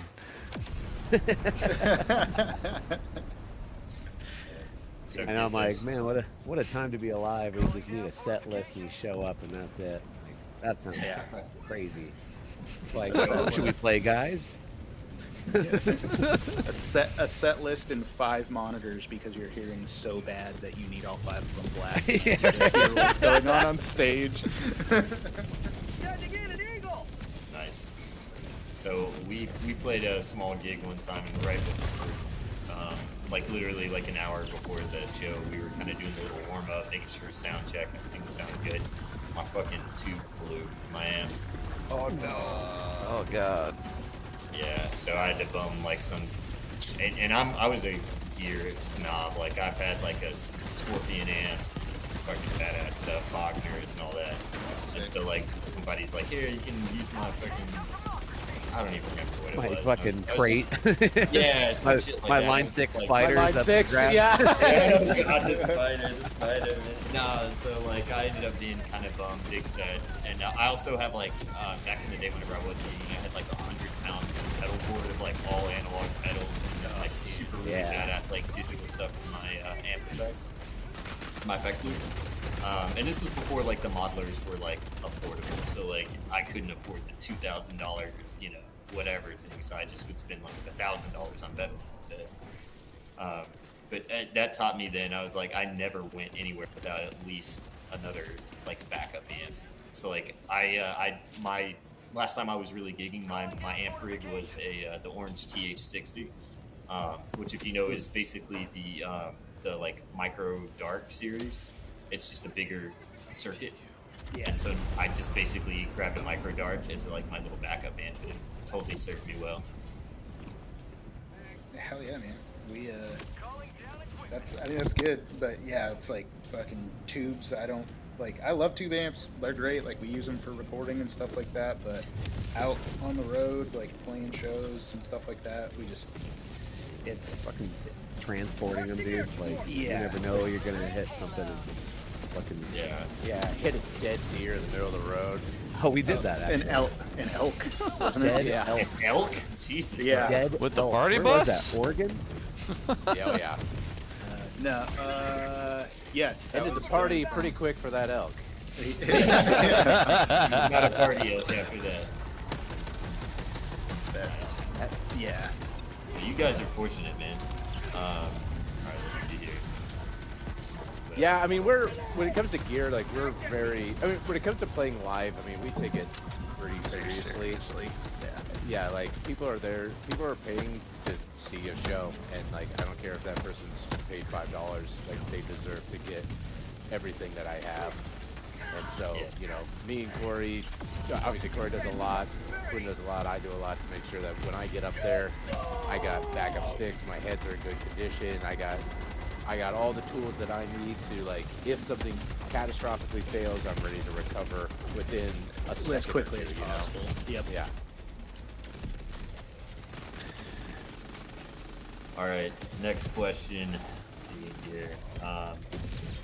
Dude, these are great questions. Thank you again for doing this. This is bro. Cool. Thanks for being here, man. Thanks for Hell being yeah, here. and everybody in chat, thank you guys for being here. We got Ree and Ree is a Ty, very, very close friend and badass helldiver, by the way.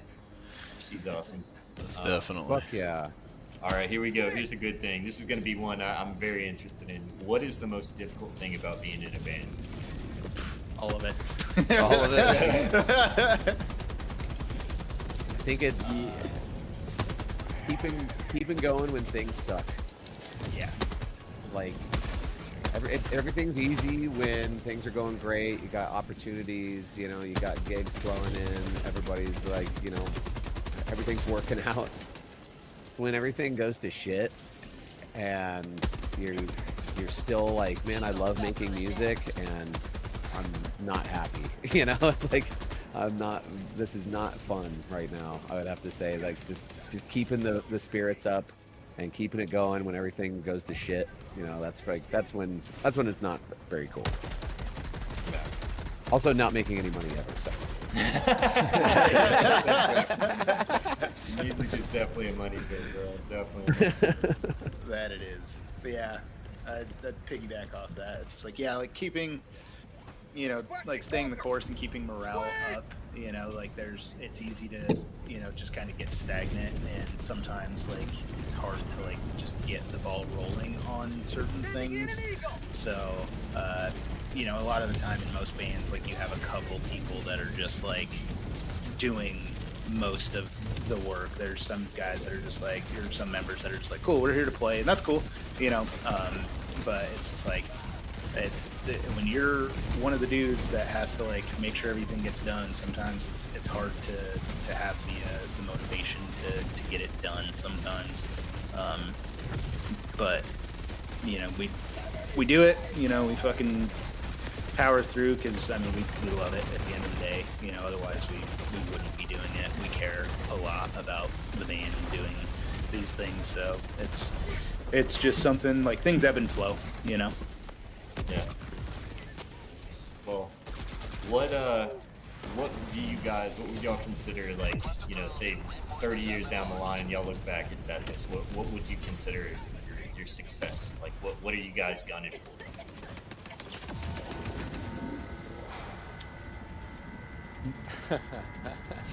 You know, for okay, me, maybe I lied about the easy question.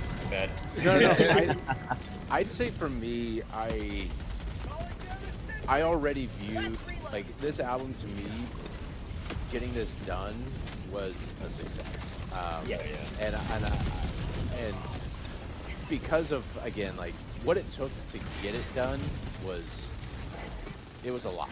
You know, we won't get into all the craziness that it took to get to here, because there's a lot of life bundled up in what was going on.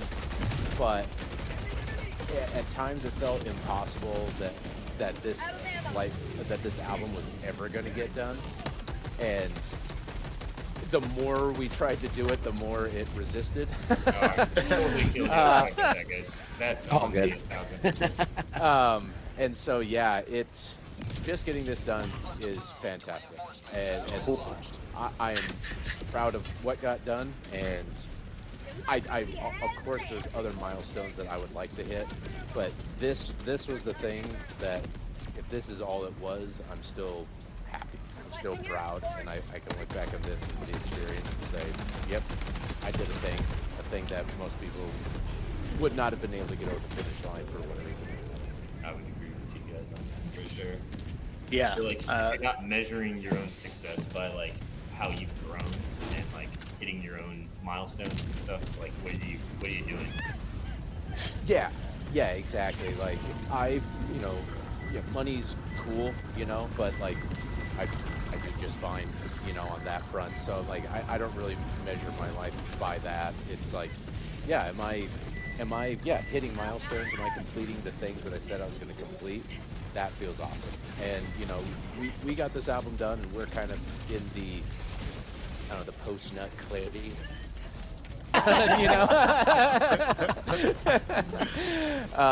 And now amazing. yeah, and just analyzing like, yeah, what is the next thing that we want to do, and I think we've identified that for sure. Y'all back up. There's a hellbomb that just went loose there. Yeah, this is getting dicey.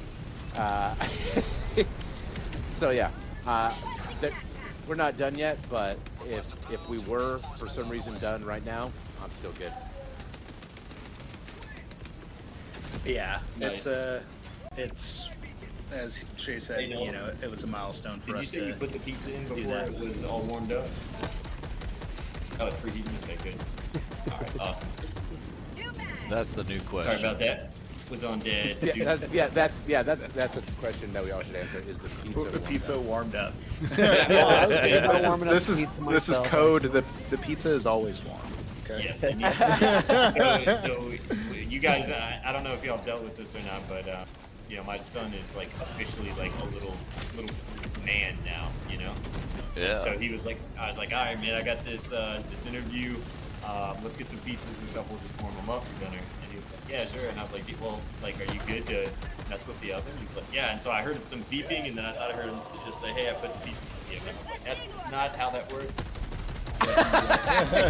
He knew what's up, man. He knew. It ain't a microwave, but valuable lessons learned. Yeah, no, he's good, man. He did it right. Please die. Why? Fuck you, game. But in terms of like what we're trying to do next, is we're really just trying to kind of grow, come out with, more music more consistently, work on like the story content as we're calling it, because there's a big story that goes along with it, and we want to tell that story, and a lot of people have been interested in hearing more about it, so getting that done, and then through that kind of just growing the online profile and notoriety of us, so that we can parlay that into hopefully getting onto some bigger tour packages and bigger shows, and just playing kick-ass live shows again with bands that we like, because before COVID happened, we were playing a lot of shows, doing really good, and momentum on that side dropped off a bit, but we're gonna get back to it, but right now we just want to keep making kick-ass music for everybody that has liked it so far. Nice one. Oh yeah. Well, this one's interesting, given that you guys are so professional and Oh, here we go. Hold up. We're gonna stop my questions for a second. We got Straight asking a question here. What's the worst food experience y'all have had? Customer service, food quality. Why was it bad? I'm assuming he means out on the road. You have maintained our way of life. The worst? Worst. The fucking, we went to this place out in the middle of nowhere, Albuquerque, and we're from Colorado, so we love green chili. And I got this breakfast there, and this restaurant was pretty shitty. I mean, if anybody here's from New Mexico or really loves it there, I'm sorry for what I'm about to say, but New Mexico is just a fucking butthole of a state. There's not a lot going on. But Yeah, It's a like rough I scene. was like, all right, New Mexico green chili, like that. This is where green chilies are from. Like they got to be doing it right here. And it was like this. It was just the most disappointing fucking thing I think I've ever eaten. It was just like, oh, this is it. Okay. You call this a burrito? You call this green chili? Let me talk to the chef. Let me show you how it's done. How did you get the kitty litter taste in the? I feel you. Good question, straight. Good question, man. All I'm trying to right. think if I have anything notable, but I've had good experiences. Yeah, I was about to say we've had like some really good experiences. I don't recall that. Quinn must have. I don't know when that was, dude. It marked me, man. It marked me. But he didn't include you. That means that he cares. Yeah, Otherwise, he would be like, "Hey, man, you're try welcome. this. This is so good." Quinn's a real one. Don't go in there. Yeah. Oh, gas another station great one. meals. Another Okay. great one from Straight. Hell yeah. Mine was always fucking like beef jerky and like green teas. That was like I would always get that. I used to do it like when I was younger, like whenever I'd go on like road trips with like my parents and shit like that. So it's just like it's something I've done forever, and it always used to be like the green tea, like Sobe drinks, like back in the day. Oh yeah. Yeah. Straight sugar, man. Straight sugar. Yeah, but that's some form of that still exists now. Nice. You guys want to crush some bugs? Y'all want Fuck to yeah, swap the let's do some bugs? I'm bugs. down, man. I'm all about the 7-Eleven turkey and cheddar shitty little sub sandwiches. They are disgusting, and I fucking love them. I know, like they have like it's like it should just like the ingredients should say bread, cheese, meat, turkey, but like cheese. it's got like 1,000 ingredients in it, and that like if you ate those every day, you'd have a pretty short life. But I don't know what it is, man. They're fucking great. I love them. Liver or something like that. Yep. It's like this. I know that this is bad, but This is sort I of guess they should smack help us. lacking. My gas station meal is getting whatever the spiciest beef jerky that they have there is, Oh, yeah. and oh man, they have those pretzel sticks at Dots? the gas station. No, it's not Dots. Oh man, I'm totally blanking on them. But they come in a red bag and they're amazing. They're like made in Montana.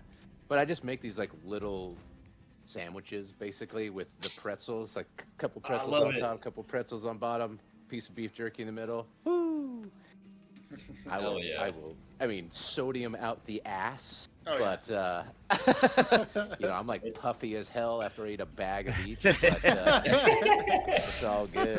Hey man, you need your electrolytes. Yeah, exactly. Yeah, I'm a drummer. I'm sweating, dog. I need to get that salt back in the body. That's right, man. That's right. All right. So, question here: how do you guys avoid burnout? Avoid burnout.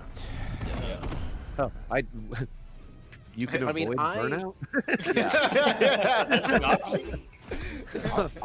I'll say this: I'm probably the least susceptible to burnout of the guys in the band. And I'm most susceptible. And Quinn is most susceptible. Yeah. I'm right in the middle. And Corey, as usual, is right in the middle of me and Quinn.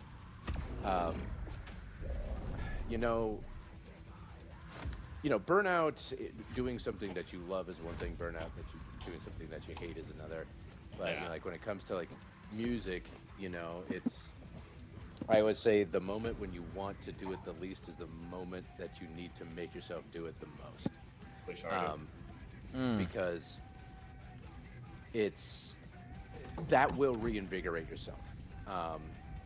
Throw yourself back into it and remember why you love it, and I think if you just are constantly in that cycle, I mean, we're human beings, we're not perfect, we're going to fall out of love with things, but when you've done something for a while, you can't give up on it, you just can't, and being a person is hard, I mean, there's all bunch of stuff that's always pushing back on your dreams constantly and making it harder to get them, but that's also life, and the journey the journey is the point.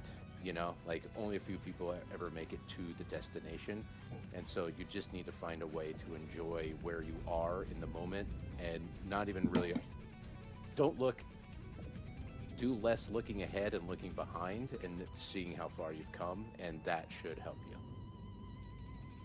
That makes sense. Well said. Yeah, I just don't do the thing. I just take a break. That was deep. That was the deepest explanation I've ever heard. Yep. Damn. I need that in a book, man. Want to sign that?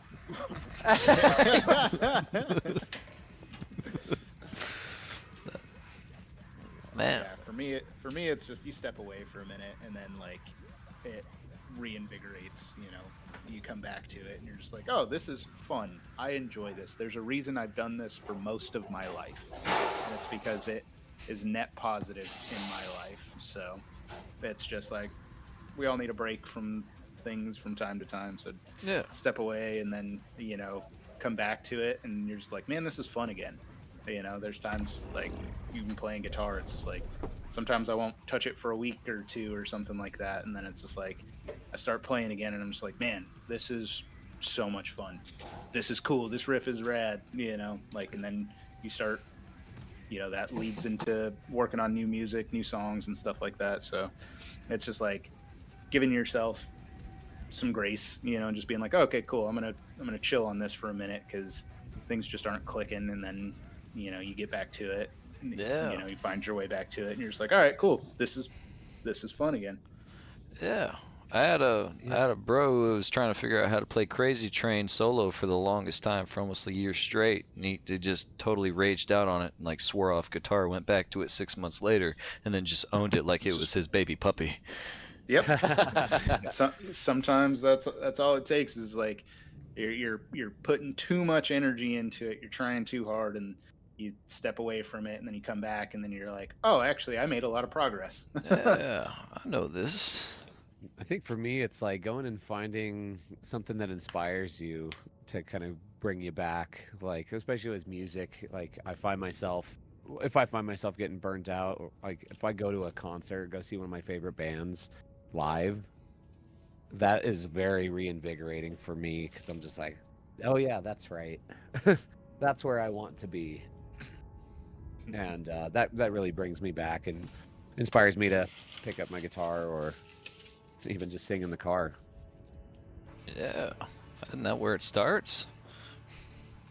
Yep. I mean, that's where it started for me, at least. Oh, yeah.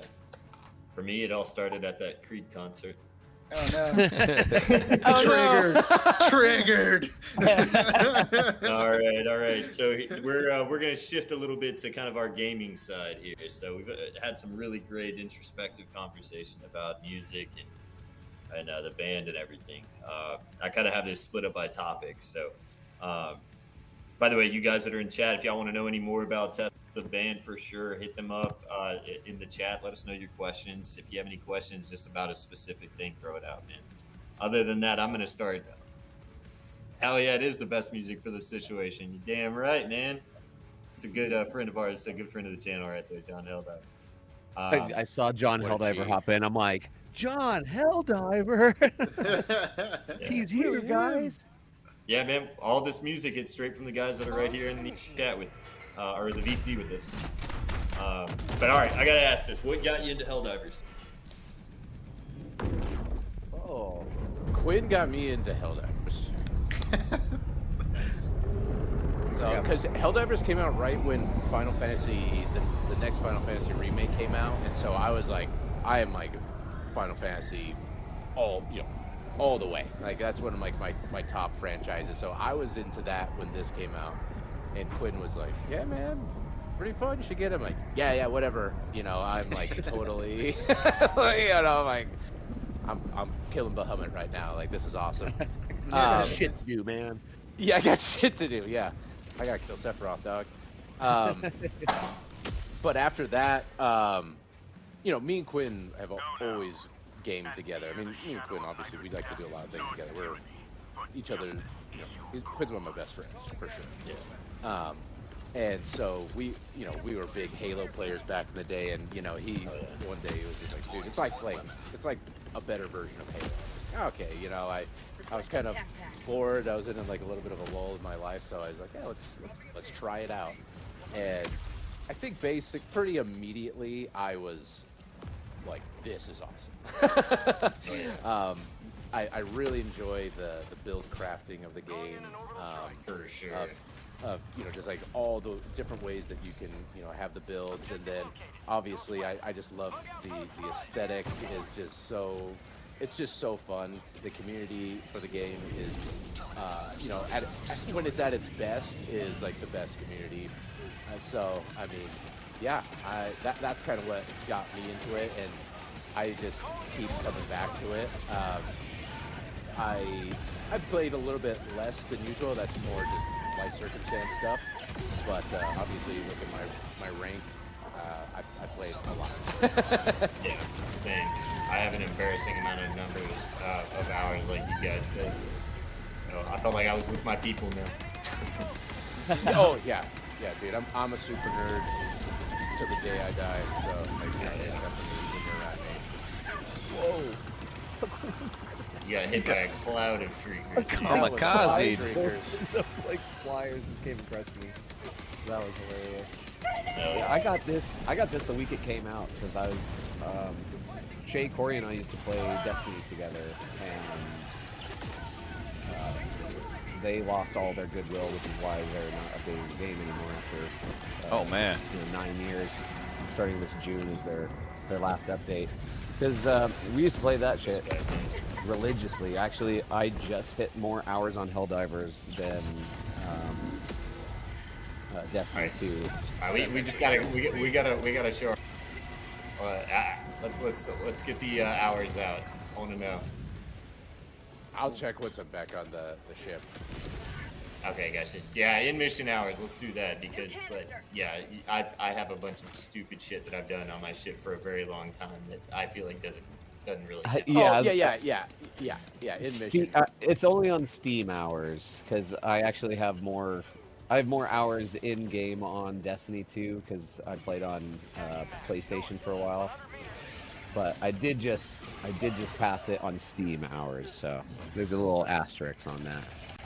But after I got out of Destiny 2, I was like, I need something else. So I grabbed this, and I was like, this is amazing. And I really liked the challenge of it on launch because like it was a lot harder on launch. We had nothing.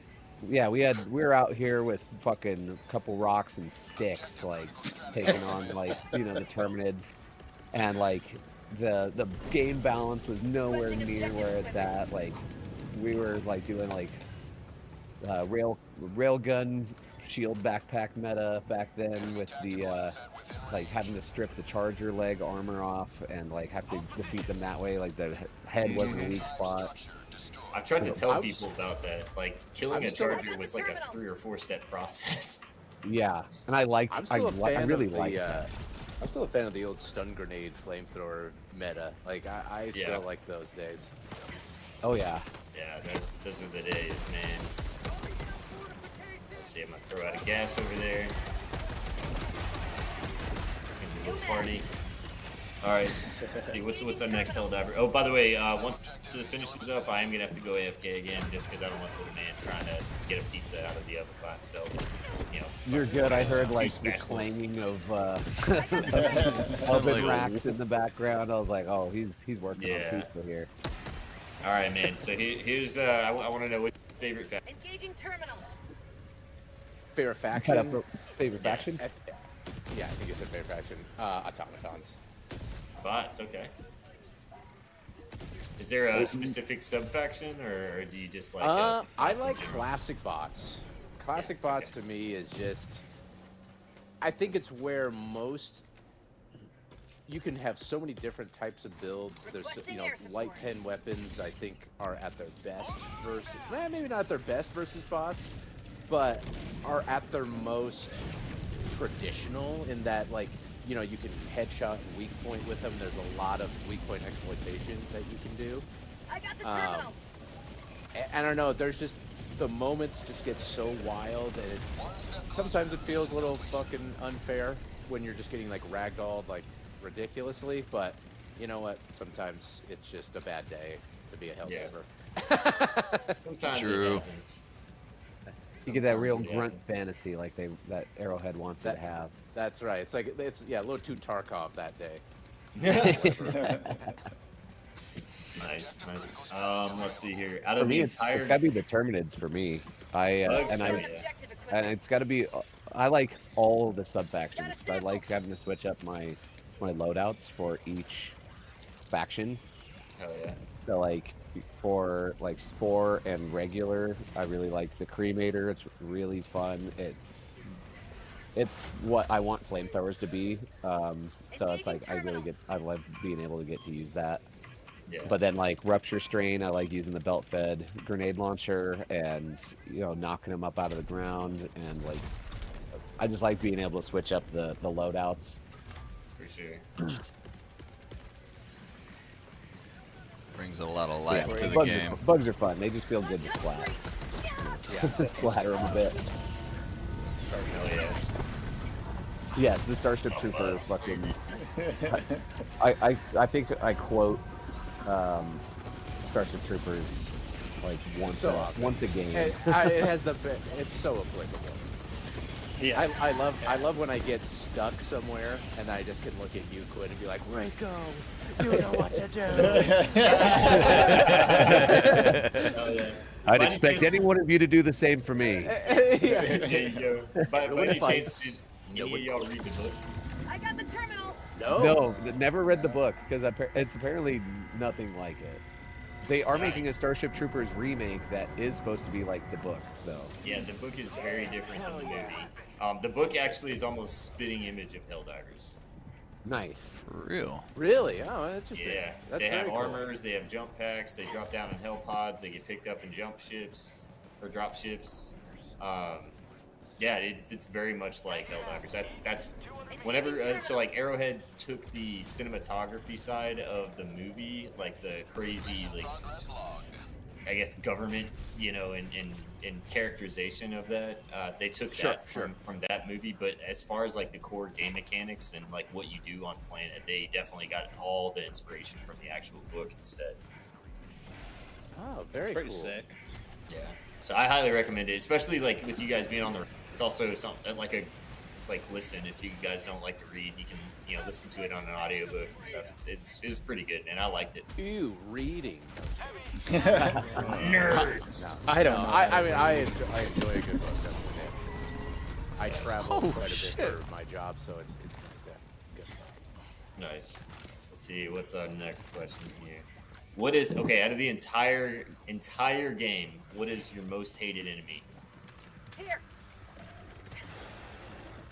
The Stalker. Nice. Or Look, you know what? I love It's either the Stalker or the whatever. What was the fucking thing on the big ass new like ultra unit for the cyborgs? Fuck that thing. Oh, the Vox. The Vox The units? Vox. Oh, I hate the Vox. Those are trash. bro, if y'all get a chance, I highly recommend y'all look at my Vox. I'm gonna watch that one actually. Learn to make them my bitch. So sick. Yeah, I'll watch that for sure. Hell yeah, dude. All right. Actually, I commented on that video because I was saying that a whale cannon strike and a rocket pod knocks one out like instantly. It's like the fastest way to kill him. I found. Nice.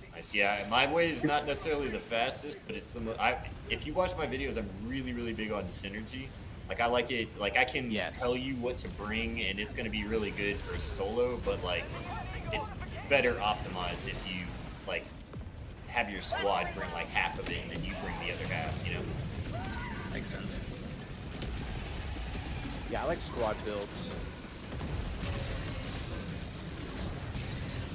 Yeah, same. All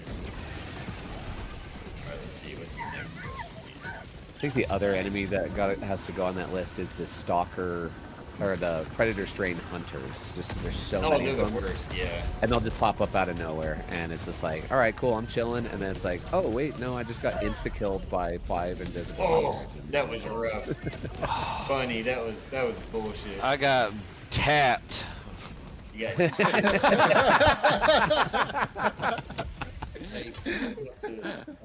I got. It's good.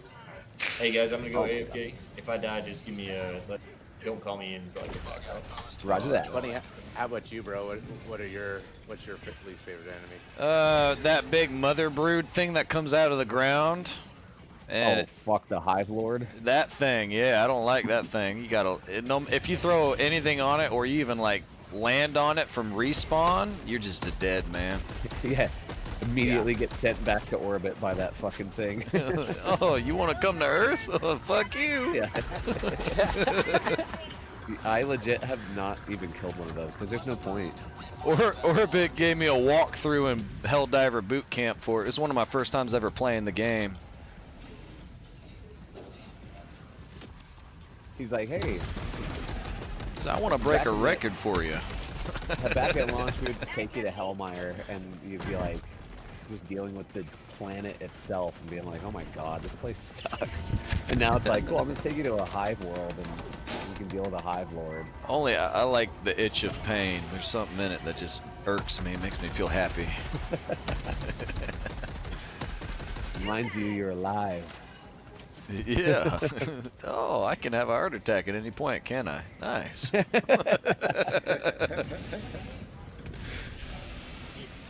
good kill. Like that. Oh, that was an ultimate. I thought I had the arc thrower out. I was trying to charge my arc thrower. Jeez. Throw me up my cremator up there, thank you. I don't know how many times I've done that. I wish there was a counter in the game, like, how many times you accidentally shot your ultimatum because you didn't realize it was out? Dude, it is like one of the number one things. It's like Monster House. Whenever he's doing pizza stuff, it sounds like his oven is alive and he's like fighting it for survival.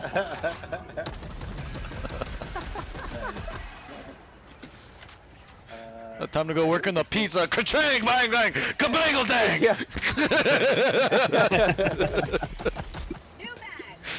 This pizza's a fighter. Did you say this pizza's a fighter? Yeah. I'm back. Thank you guys for keeping me alive. I'm most of it. Yep, that was definitely on purpose. Cut it up. That was totally on purpose. We were totally on purpose. We really They protected your you. body the entire time. I watched. Full effort. Yeah, that's right. I did a few diving saves. It was insane. I appreciate it. I pulled this epic get down Mr. President move and saved you. Yeah. It was a sight to behold. Don't bother watching it back on the screen though. No. It's not that cool. Yeah. It'd be totally lost. Oh man, I even remembered unmute. Great. Shit. All right, let's see here. What I think we talked about this a little. What game is like your all-time favorite other than Helldivers? Ooh. I want to piss everyone off and say Call of Duty. Nice. Actually, old Call of Duty. I loved old Call. Oh man, the campaigns built the game for me. Sure, absolutely. Yeah, those old campaigns were sweet. Soup! Oh, it bounced. It bounced. I'm not responsible for where it landed. It bounced. I can't see. Can't see shit. I mentioned one. I'll say like my top. The top ones for me are the Final Fantasy VII. Oh yeah. Mass Effect, the Mass Effect trilogy. Okay, that's a very, very good game. I played Mass Effect 1. I haven't played any of the other ones. But I thoroughly enjoyed it. It's yeah, to me one of the best games ever. Like, It's hands incredible. down. The storytelling, action-wise, all that kind of stuff. Andromeda was definitely not the best game for sure, but was still good. It was still fun. that was the beginning of the downfall of BioWare, unfortunately. Of as a BioWare. studio. Holy crap, that was big time. And honestly, Baldur's Gate 3. Good choice. Baldur's Gate 3 is fantastic. So I think those would be my three. I have a very off-the-wall one that I guarantee you. Oh, he spit where I fucking was going. They're fucking getting smarter, guys. I've been there. It's a plane. They're anticipating. That's going to be very unexpected, but I have a very personal That shows reason for it. intelligence. Oh, So, Now quoting Starship Troopers. so actually, one of my favorites is actually, it's not my like game-wise favorite. Probably my favorite game-wise is going to be like Ghost Recon or something.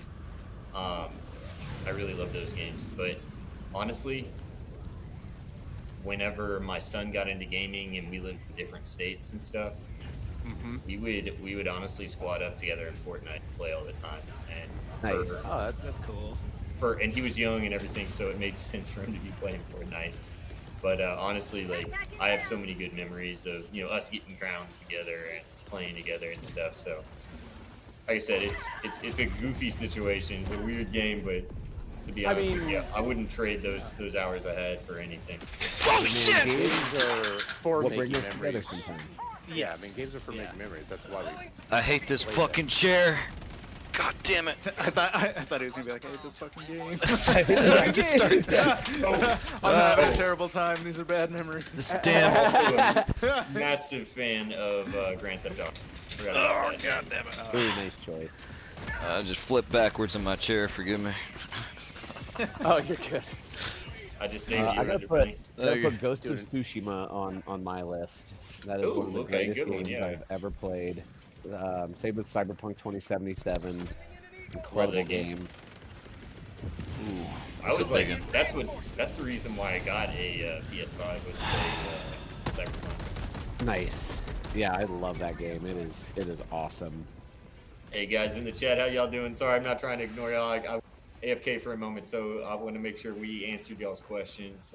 Did y'all get to Straight's question?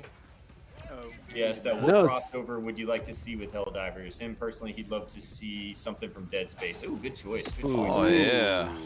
That's a good one. I mean, they're doing the Warhammer one, which I'm a huge Warhammer fan, so that Hell yeah. is That'll be sick. honestly though, I just said it. Mass Effect. I think Mass Effect would be super. That would be a great crossover. Yeah. Wow, it would. You know, it's another like third-person shooter. There's a lot of really cool guns in the game that I think would fit right into the universe. So I think that would be, and you know, it's not too out there. So yeah, I think that'd be what I would shoot for. Yeah. That's a tough one. I'm gonna tap in for the last question. Dragon Age was my favorite game of all time. Oh, dude! Nice. Hell yes! Hell yes! I The love first one or First Dragon Age. Origins, yes. Origins? Dragon is Age great, too. Origins, amazing game, amazing game. Lore, The best of the Dragon Ages. guaranteed. Yeah, I liked the Dragon Age armor that you could get in Mass Effect. Actually, there's the Ooh, right, they yeah. did that crossover? No, all right. They did, yeah. Well, they need Yeah, to do a definitely. crossover for Helldivers now. Oh yeah. I do a Dragon Age crossover. Fuck yeah, let's do it. Just I mean, make I'd it like- medieval yeah, up let's do in this bitch. Let's just do Golden Age BioWare crossover into Helldivers. God. Knights of the Old Republic in there as well, and we're making sense. It'd be Yeah, like I could see a nasty. Star Wars crossover. Like the Star Wars mods look sick. Chicken guy, that guy right there, that's my son. He's sitting there munching on pizza watching the screen. Hell yeah. Nice. What's up, little man? How old's your son? He's 12. 12. Nice. He's, Yeah, he's legitimately almost a little man. Yeah. my daughter just had her last day of freshman year today. Oh wow. So I Man, feel that's you. crazy. He's Feel you, going bro. into he's in middle school now, and man, where did the fucking time go, dude? real. Seriously, dude. It's funny because actually TETHYS and my daughter are the same age. We started TETHYS the same year my daughter was born, 2011. So it's like I have a visual representation of how old my band is. That was not on purpose. I know it never is. Chicken guy, what's happening? Let me get The you back W up, stream, brother. I agree. Let's see here. What game soundtrack inspired you? Ooh, Final Fantasy VII has one of the greatest game soundtracks of all time. Hell yeah. Yeah. Yeah, I- Mega Man X also has one of the greatest soundtracks of all Interesting. time. yeah. Sonic 1 has one of the greatest Yeah. soundtracks of all time. I'm gonna fall back to Like Dragon True Age Helldiving Origins. World. Dragon Age Oh, Origins, amazing. On Honestly, again, and I think this is funny because I think this is gonna play into like a lot of what my favorite games are, because like music is such a big part of the experience of Yes. a game for me. Like That Baldur's Gate musical. 3, Baldur's Gate 3 has ridiculously good music, and it has probably one of the most memorable moments in gaming history for me because of music in some of the parts and how it like intertwines with the gameplay or like the scene or whatever. Raphael's part, amazing, like so good. Rare sample acquired. But also Mass Effect 3, it's like there's a part where you're like leaving Earth in like the very beginning of the game, and it's playing this fucking piano song. It's like super simple, but oh my god, it is so amazing. It's one of those moments where like I will go back onto YouTube and like rewatch that part of the game just from time to time because I'm like, god damn it, this is so good. Like just everything is hitting. You know, Yeah. it's so cool. Nice. Yeah. Yeah, I'd say like a lot of the Final Fantasy stuff for sure. I also, this is probably like, not super left field, but like a lot of the orchestral stuff, like when you're fighting like Heartless in Kingdom Hearts, like is like, really fucking good. There's a bunch of like really fucking good music off like the Kingdom Hearts games and stuff like that. So Yeah, the Halo trilogy also has incredible Yes. music. That just like the piano lines are amazing. Steve Vai is on no! Halo 2's soundtrack too. I actually didn't know that. That's badass. Yeah, it's so cool. I love those little crossovers of like metal meets the things I love. It's like Mark Hamill being in Metalocalypse. Like I love that shit. Fucking Metalocalypse. Sorry, I love that show. I love that show too. It's so good. So for me, I would say Fallout 3. Oh, There's yeah. something about hearing that, just how they put everything together. I just loved it. Quinn, I'll get you back there, buddy. Thank you. Yeah, I love the Fallout games, especially when it's like you're walking around the wasteland and you have your little Pit-Boy radio running. Like, Yeah. yeah. Are those actual old folk songs? Most of them are. I think there's a couple that aren't. I think there's a couple that aren't, but most of them are like just like vintage songs. That one that's like, I don't want to catch the world on fire. Yeah. Like, you can find that on TikTok and it has nothing to do with Fallout 3. I know because I made a short. Do you like the show? Have you watched the show Orbit? Yes, I like the show. I like everything Fallout. Yeah, the show is excellent. I am still blown away at the quality of the show. Yeah, Dude, it's been very, very well done. Dude, it's so fight- good. That's It's so very good. good. Amazing. I'm gonna watch that now. That's good because I art actually direction, like the art direction on like all the costumes and the settings is wild. Yeah, Like it's they very, very it's perfect. Like I don't say that Walton like Goggins like makeup in that show is ridiculous too. perfect. The blue Oh yeah, makeup, his it character looks- is great. I have been such a Goggins fan for the longest time, ever since he was in, oh fuck, I can't remember that, the show now. It's one of my favorite shows, Timothy Oliphant, when he plays like basically a backwoods, like Kentucky, bad guy. Oh. It's on the tip of my tongue. I gotta look it up. Uh-oh. Oh, that's a 500 kg. Justified, that's what it is. Justified. I haven't watched that. Oh, flap! Oh, dude, we got definitely flyers. Watch watch out, it. Shay. Hey, we got flyers. Definitely watch that show. It's if you like any of the like cop drama type shows, but like more about like somebody that's more of an outlaw type guy. It's fucking epic. And he's like the first bad guy I remember watching on the TV show, being like, I kind of fucking like him more than I like the good guys, to be honest. That's a my good. favorite shit. I love that kind of stuff in a show where it's like your villain is engaging, or at least like your antagonist. You know, not necessarily like the villain, but Well, the good counterpoint villains, to your hero. good villains make conflict for me. Like my favorite villains are usually what makes my favorite media. You know, I don't know. I usually sympathize with the villain a lot. I don't know if that's. It's not stream lag. It's console. It's built in. I have 0 stream lag. There's just a 20-second delay between the game and the stream built in because of console. Son.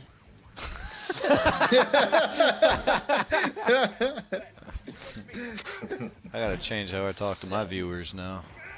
That's my child. I would not talk to anybody else like that. That's my child. And just because he's calling me out, I gotta call him. Oh, sure. Oh, yeah. All right. Yeah, man. This is more about y'all's like personal, like human questions. So it doesn't have to be about anything particular. Just like you resonating as a person. Oh, yeah. What was the moment you realized music was going to be a big, serious part of your life? I mean, it's always been a part of my life. Like our dad, so me and Quinn's dad, he's a professional musician. Nice. And so he basically kind of mandated it be a part of who we are. Mandation. You know, not super draconian or anything like that. You know, he wasn't like whipping. Not like hands. Jackson 5 abuse. Yeah, exactly. Yeah, or anything. But it was kind of just like, hey, if you want to play a video game or do a thing, you have to go and practice and all that kind of stuff. And so I don't really know it.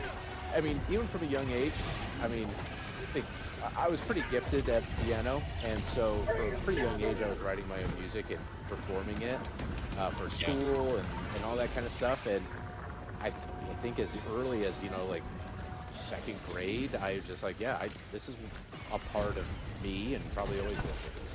Yeah, I kind of consider it like being bilingual, you know, where it's like if you think of music like it was a language, it's like it's just so intrinsic in who, you know, I am as a person. It's just been like so ingrained. Like I was playing music before I was in kindergarten, you know. It's like I was learning to read and learning to play music at the same time. So it's like these, it's like those things are just so. It's just so normalized, so it doesn't feel like it was ever a choice. It was just kind of like that's just the family I was born into. Nice. Mine was very different. I didn't like music wasn't on my radar until I was like 12. Yeah, I was probably about 12. I was like in school and just randomly was like, oh, I want to take like a piano class, and I was like, oh, this is cool. You know, I started like messing around with that, and then somebody brought a guitar. Like the teacher was just like, oh, hey, like, you know, if you have other instruments, like, you know, anybody can just bring a different instrument. You know, kind of like do show and tell. And somebody brought a guitar in and like played a little bit. It felt funny in your pants when you saw it. Like, yeah, I thought it was a fear boner, but it wasn't. Yeah. Just the regular run-of-the-mill boner. That right there is called the music boner. Yeah, right. Also, that's the name of my side project, Fear Boner. That's awesome. Check us Love out. it. Yeah, we're pretty sick, dude. You've missed it, man. You're pretty hard. Yeah. Oh yeah. Damn. We're hard as fuck, yeah. Yeah.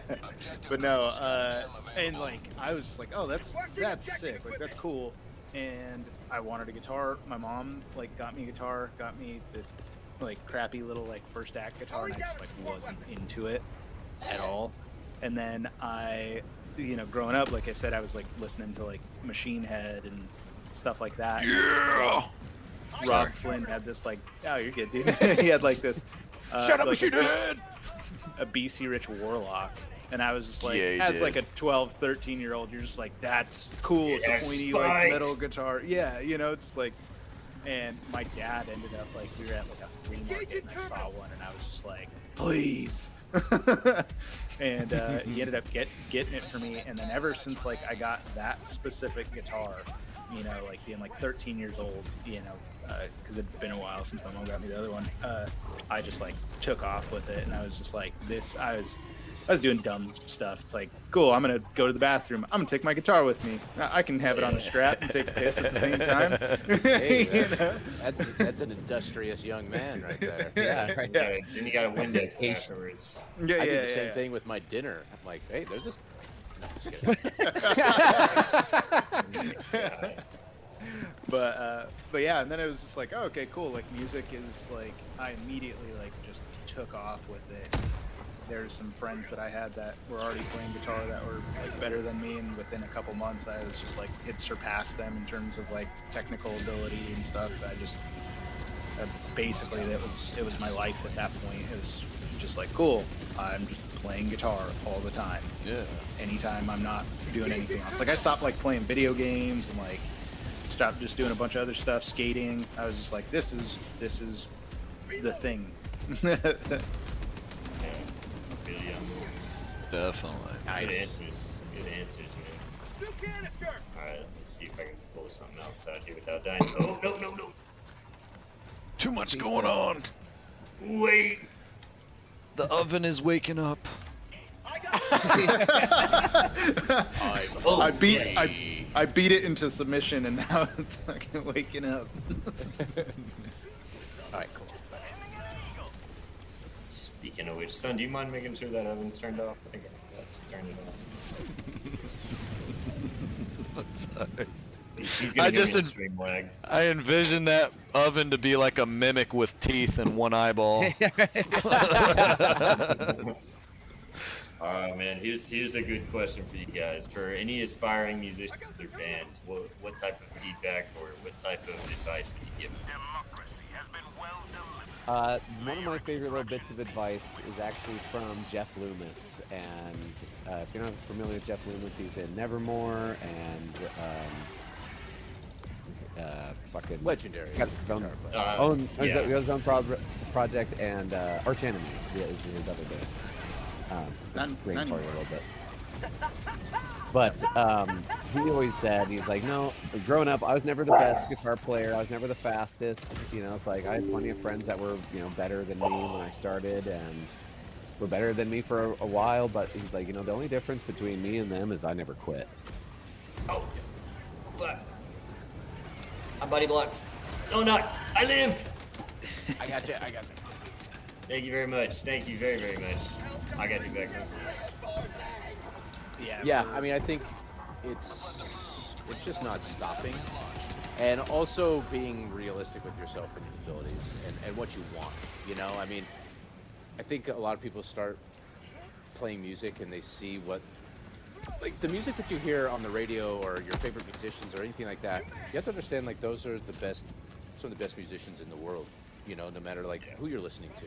You know, it takes a lot to get to the point where you can create an album that with music that resonates with anyone, you know, let alone a mass audience, you know. And so it's good to keep your sights just within perspective. And it's not to say that you shouldn't be shooting high, you always should be, but you also should be realistic with just where you are and make sure you don't get discouraged because of that, you know. It's like if you've been playing for 2 years and you're like, man, I'm really frustrated that I'm not, you know, a millionaire off of this stuff. It's like, well, yeah, that would be frustrating if that's your goal. But I like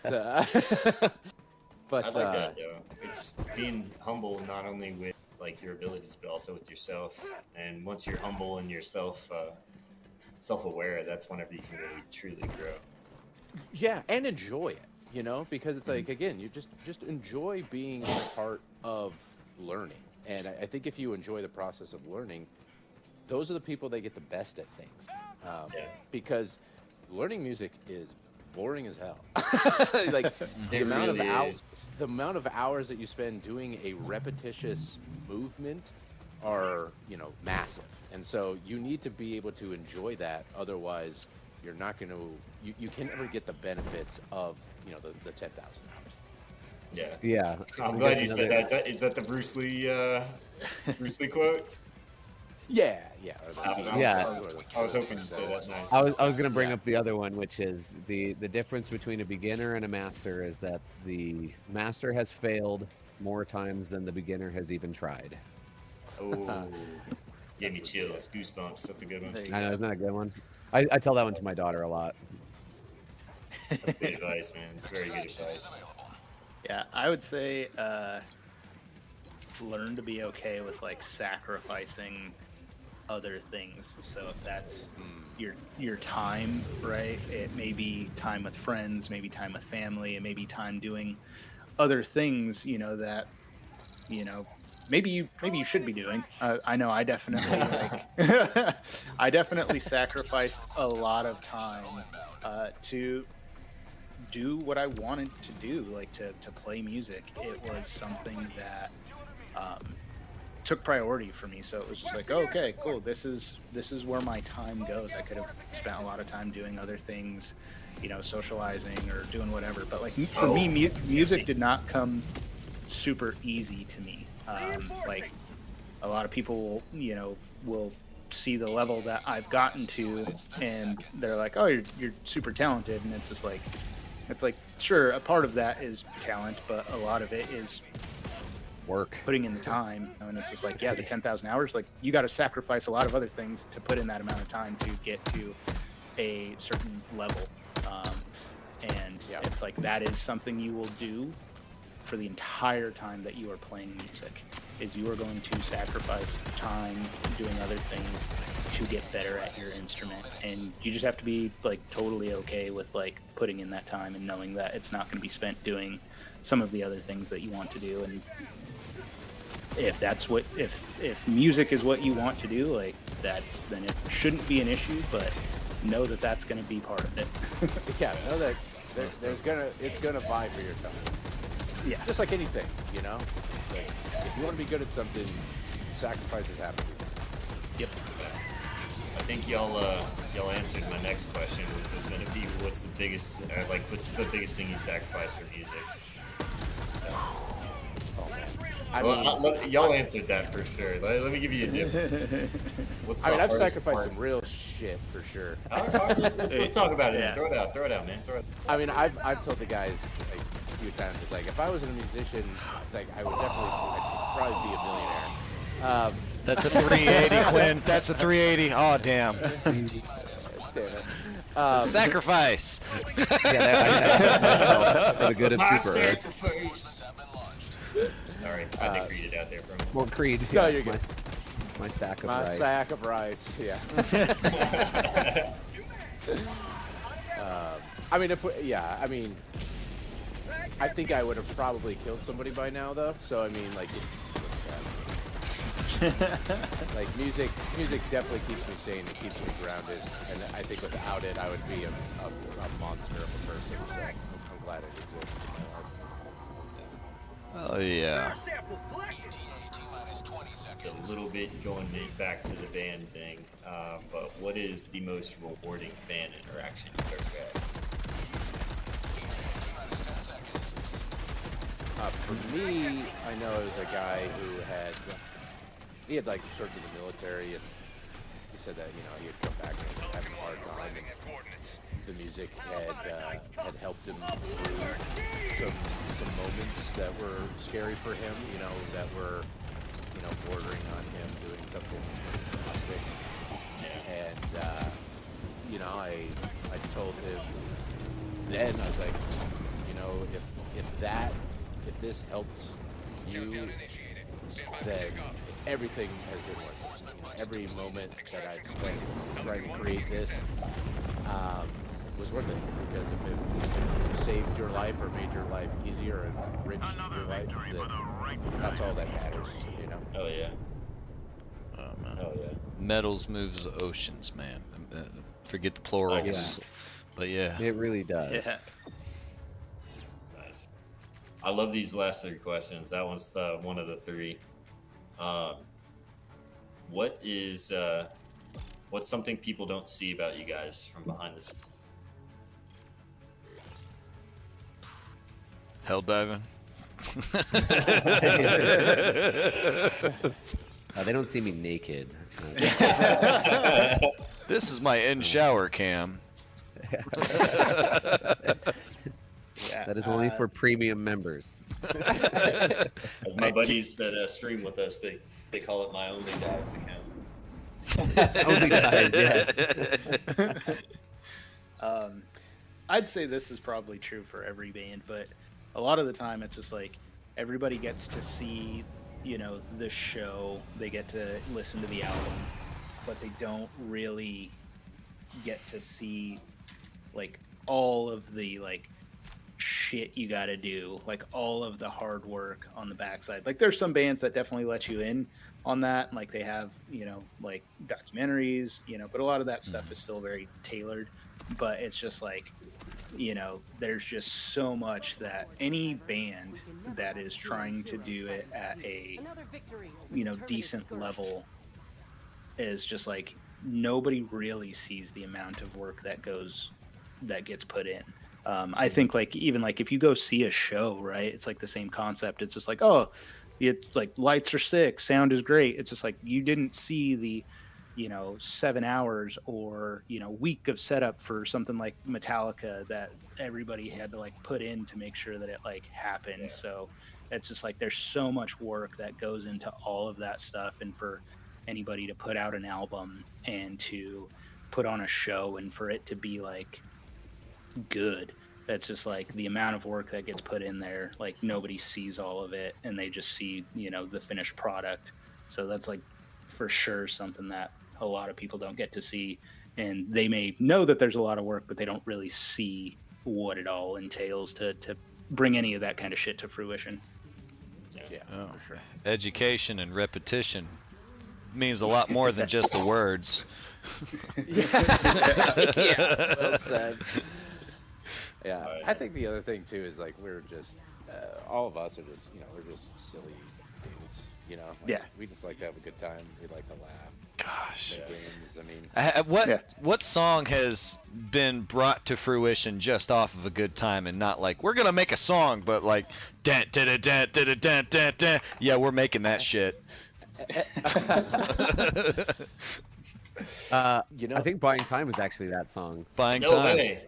Nice. Corey just played like the little intro tapping thing, and I was like, "Oh my god, we gotta do something with that." But then it turned into a fucking colossal effort to actually. Dude, yeah. Oh my There's God. depth to this shit. Out of like any song. Yeah, Buying Time was rewritten. I don't know, 50 times. It almost didn't make the album. We had to. There was like a couple songs where it was just like, cool, these are not at the level of all the other songs, and we got to put in some fucking work. I'm listening to that now.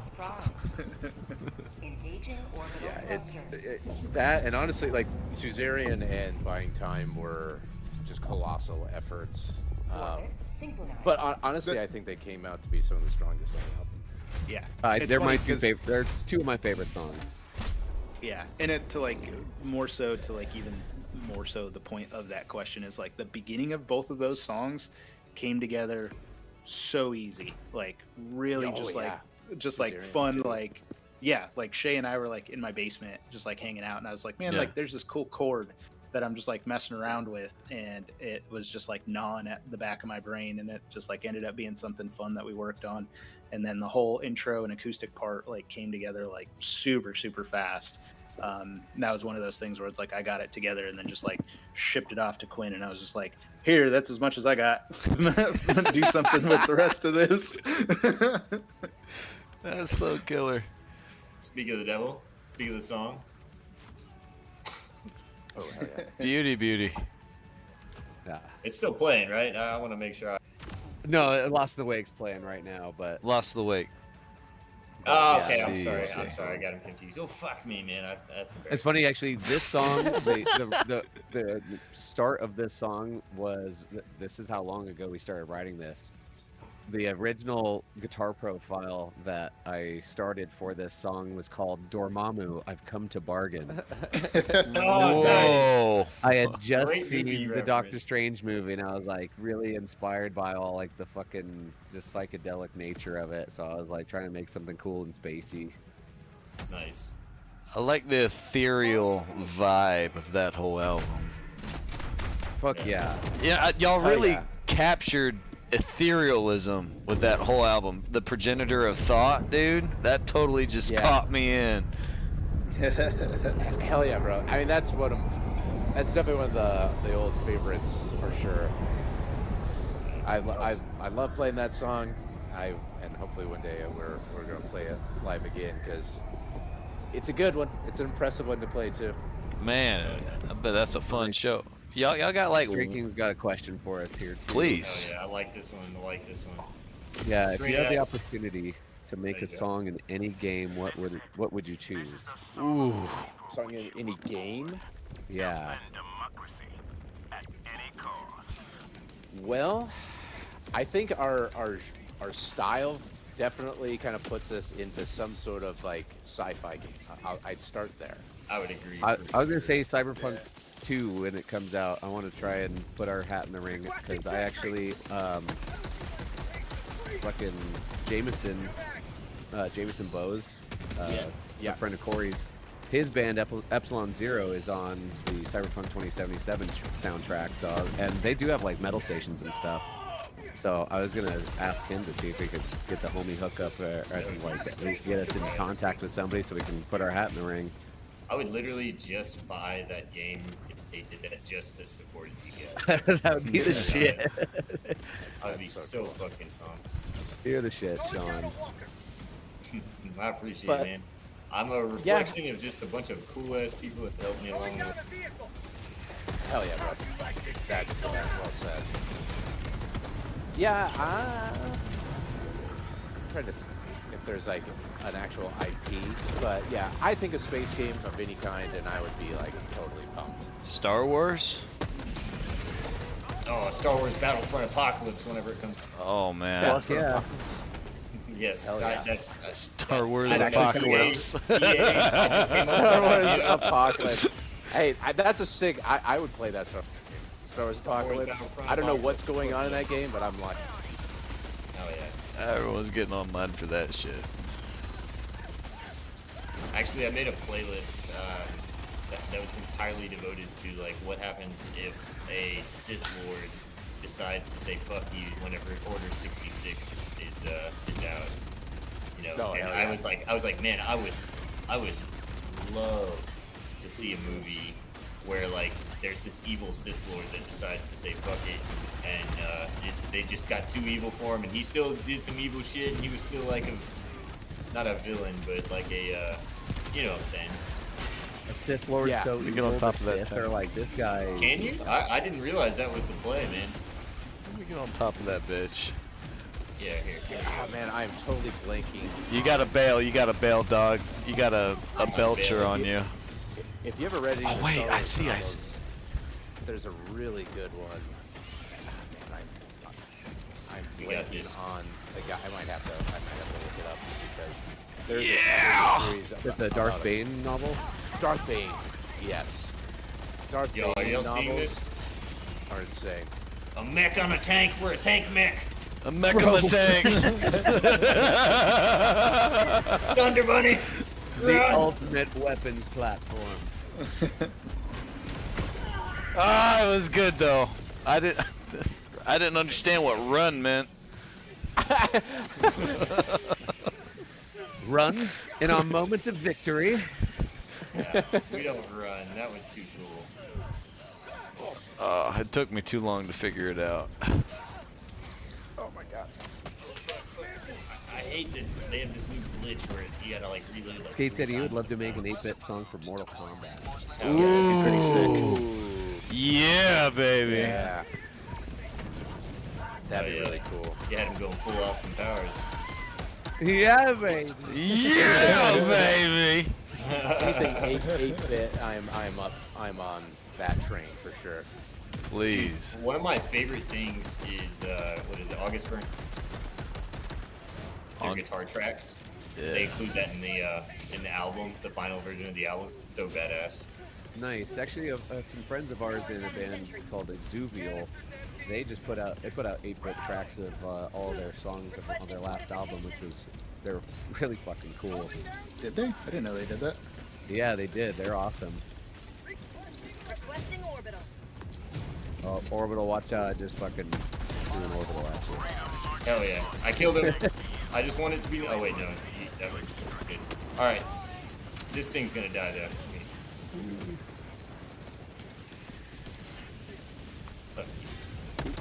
I like those flamethrowers submachine gun. This is pretty cool.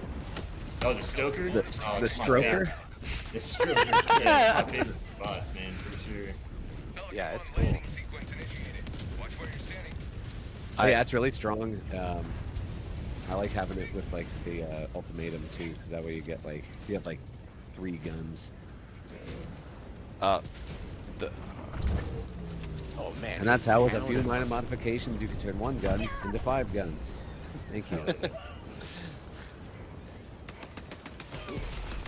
Okay. Oh, what the fuck? This thing landing on me broke my Where did mech. that car come from? Holy shit. Jesus. Oh yeah. All right. This is the last official question. Official. This is anything else, just bullshit and time and goofing off and chill with the chat. But as far as the list of questions that I have, this is the last one. So, what do you want people to feel from your music? Oh yeah, That is a great feel. question. That's a good question.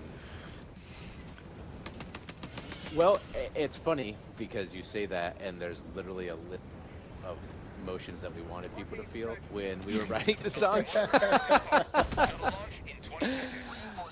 But for me, I think would be feeling of, like awe. Like I like evoking the feeling of just of awe. And That's honestly, really broad. Could you tighten that aspect? Oh. yeah. How Like can I? AWE awe?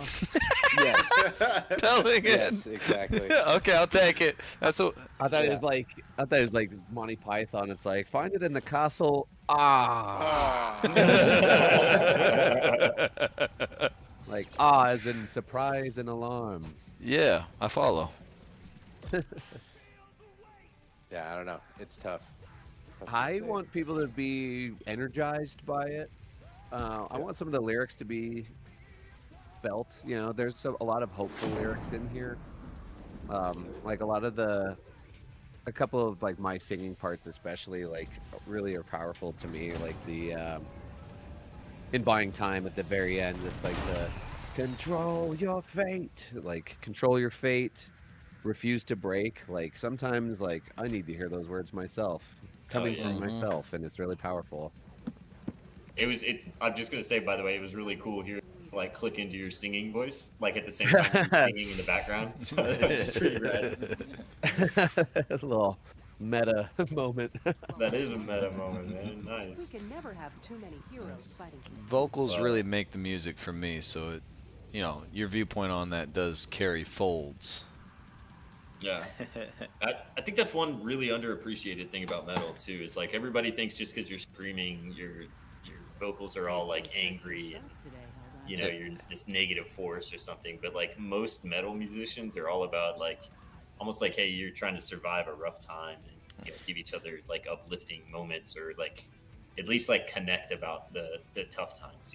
The emotion really follows. Music of passion. It's it is an energetic expression, and it's it's also an exertion of pain and anger and frustration, as well as the positive emotions of it that like hope and camaraderie. Those things are also big parts of metal. Metal is probably one of the most accepting communities in the world. It's I've been all over the world for metal shows, and I've met people from hundreds of countries. I've gone on the 70,000 tons of metal cruise. Oh, nice. I've been to metal festivals over in Europe, and you know, it's like it doesn't matter where people are from. It's like you don't even have to speak the same language. It's like it is such a uniting force. Yeah, I agree, It's man. powerful. I agree. I've been rejected out of places just because I love metal. It has such a strong passion amongst it. Yeah. It's too powerful. Metal's not accepted here. Okay, well now I know. Neither am I. I'm getting the fuck out. All right, man. Yeah, I'll go find my people. I'll take. There you go. They'll follow the music. There you go, man. Yeah, when Yeah, it's people like ask, that like, would why, never happen at a metal spot. And they'll be like, you need to leave because you don't like metal. It's like, cool, man. We'll hang out. Maybe you'll find something you like. You know what, man? I have to say, I feel like if you peel back the layers and you find the right vibe for what that person is really feeling, you'd be surprised. Like my mom, like absolutely hates screaming music and all that kind of stuff.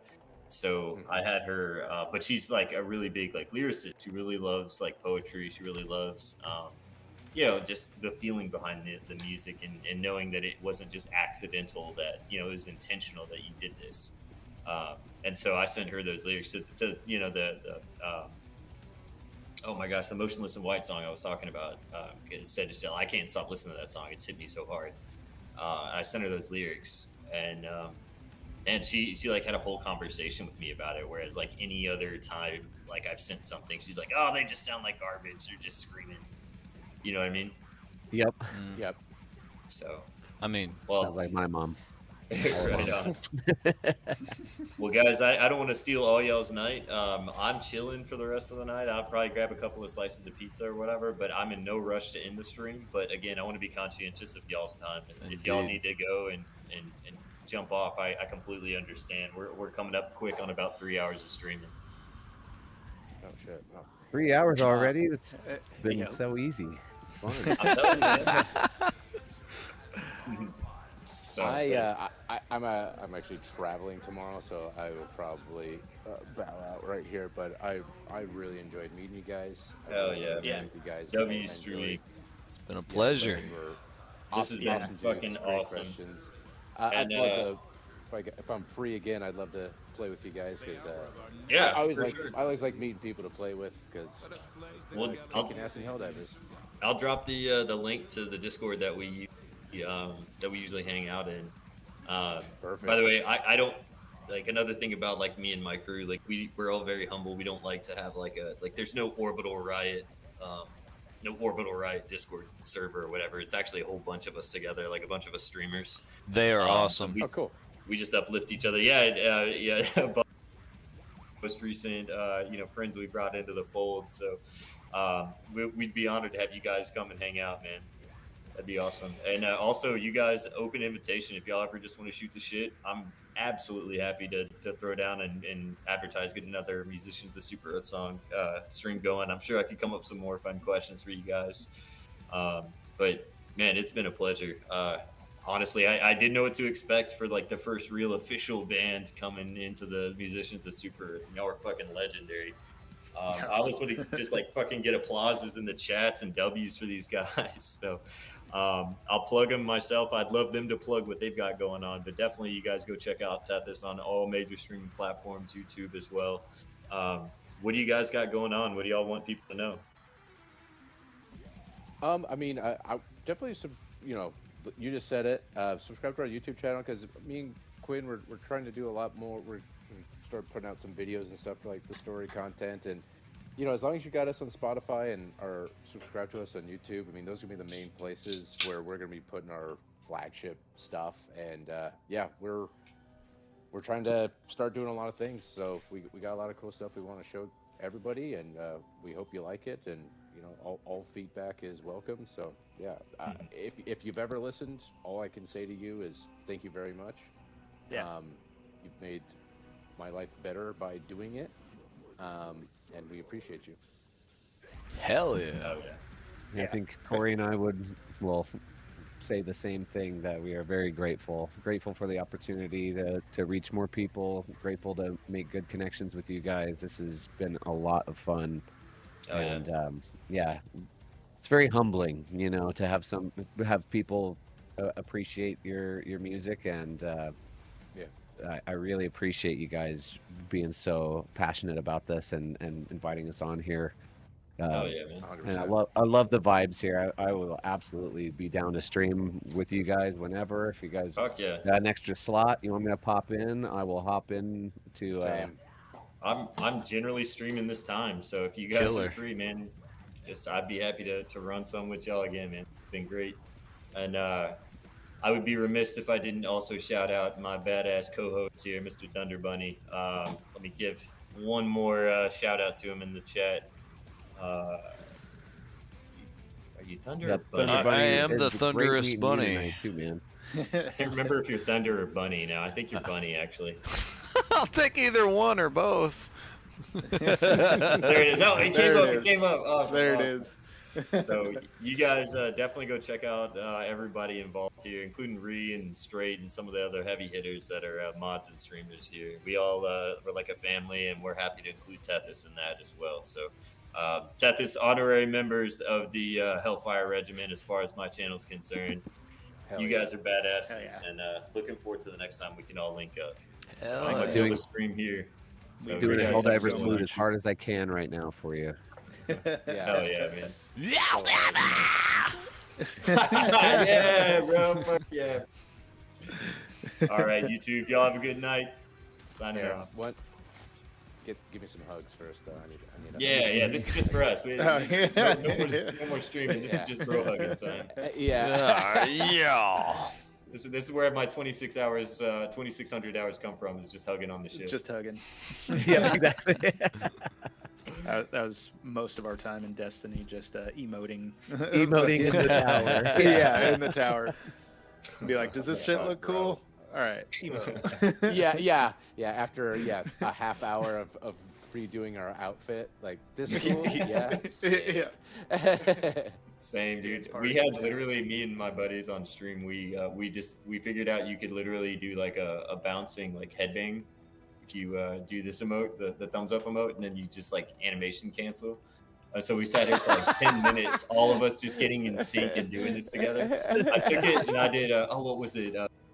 Seeing Red by Architects. You gotta go see that, man. I had that as a fucking TikTok. It's hilarious. We fucked that up. Maybe is awesome. Chevelle. Oh, yeah. Let me see there. Ooh, love Chevelle. Saw them live. Fantastic band. You live, did? by They're the way. good live? Oh, they're fucking amazing live. Yeah, Oh, so God. obviously they're studio magic because there's only one guitarist. So if you can kind of separate yourself from needing to hear two guitars to really feel like you're a part of the song, if you can do that, you'll love it, man. They were Oh. they were amazing. I think I even still have some of their footage on my phone. I'll send it to you if I Aw. can find it. All right, bud. Please do. Yes, sir. All right, guys. I saw Avenged Much Sevenfold on the Metallica concert. I'll send that your way. Ooh, I saw Avenged Sevenfold back when man, that was, I wouldn't trade that for anything. In fact, Avenged Sevenfold is the only other band that I've seen enough times to almost hit my Dead Mouse times. Oh. Oh, damn. So I'm a massive Dead Mouse nerd. That's who I saw at Red Rocks here recently. Actually, I think it was like a year ago. It's 25th anniversary up in Red Rocks. It was fucking awesome. Yeah. Oh yeah, I love Dead Oh, Now yeah. 5. Dead Mouse 5. Oh yeah, that's right. All right, guys, I'm gonna go get me some Awesome, grub. dude. It's Yeah, been yeah. amazing. Y'all have a good one. Yeah, you Cheers, guys. guys. Thanks again. Cheers, guys. It's been a pleasure. Fellas. Too. Peace. Allied destroyer has left squadron. No, I feel awkward. Should I leave or I'm just gonna hang out over here at the I'm pods. chilling. I'm gonna go get some food. Yeah, though. I'm just gonna I'm gonna nap him. Like, where's the bathroom on this ship? I'm just gonna, there's a urinal somewhere. I don't know. That's what I need. I'll be right back. Yeah. There's a bunch of I'll mechanical catch you arms guys. over I'm- here. Yeah. You're I'm good. gonna sign off, guys. It was Go good. ahead, It was man. Awesome meeting you, brother. It's been killer, dog. Yeah. Great meeting you, bro. I'm gonna get the hell out of here before I blush more. See you, brother. See ya. All right, everybody. That was TETHYS. They're killer. They're awesome. They very orchestraic heavy metal. They've got the whole 9, 10, 12. If you like odd numbers, 13 yards of the heavy metal spectrum. They sound killer. They sound great. They hit the happy button. I'm telling you what, go ahead and check them out. TETHYS. They are awesome. Supporting Strike Kings. Yes, sir. Supporting. Thanks, brother. I might be live streaming more tonight. I don't know. I just might live stream something else tonight. If I don't, if I do, I will catch y'all in the next video. I promise. And I'll see y'all then. Yeah. All right. Toodle freaking Lou.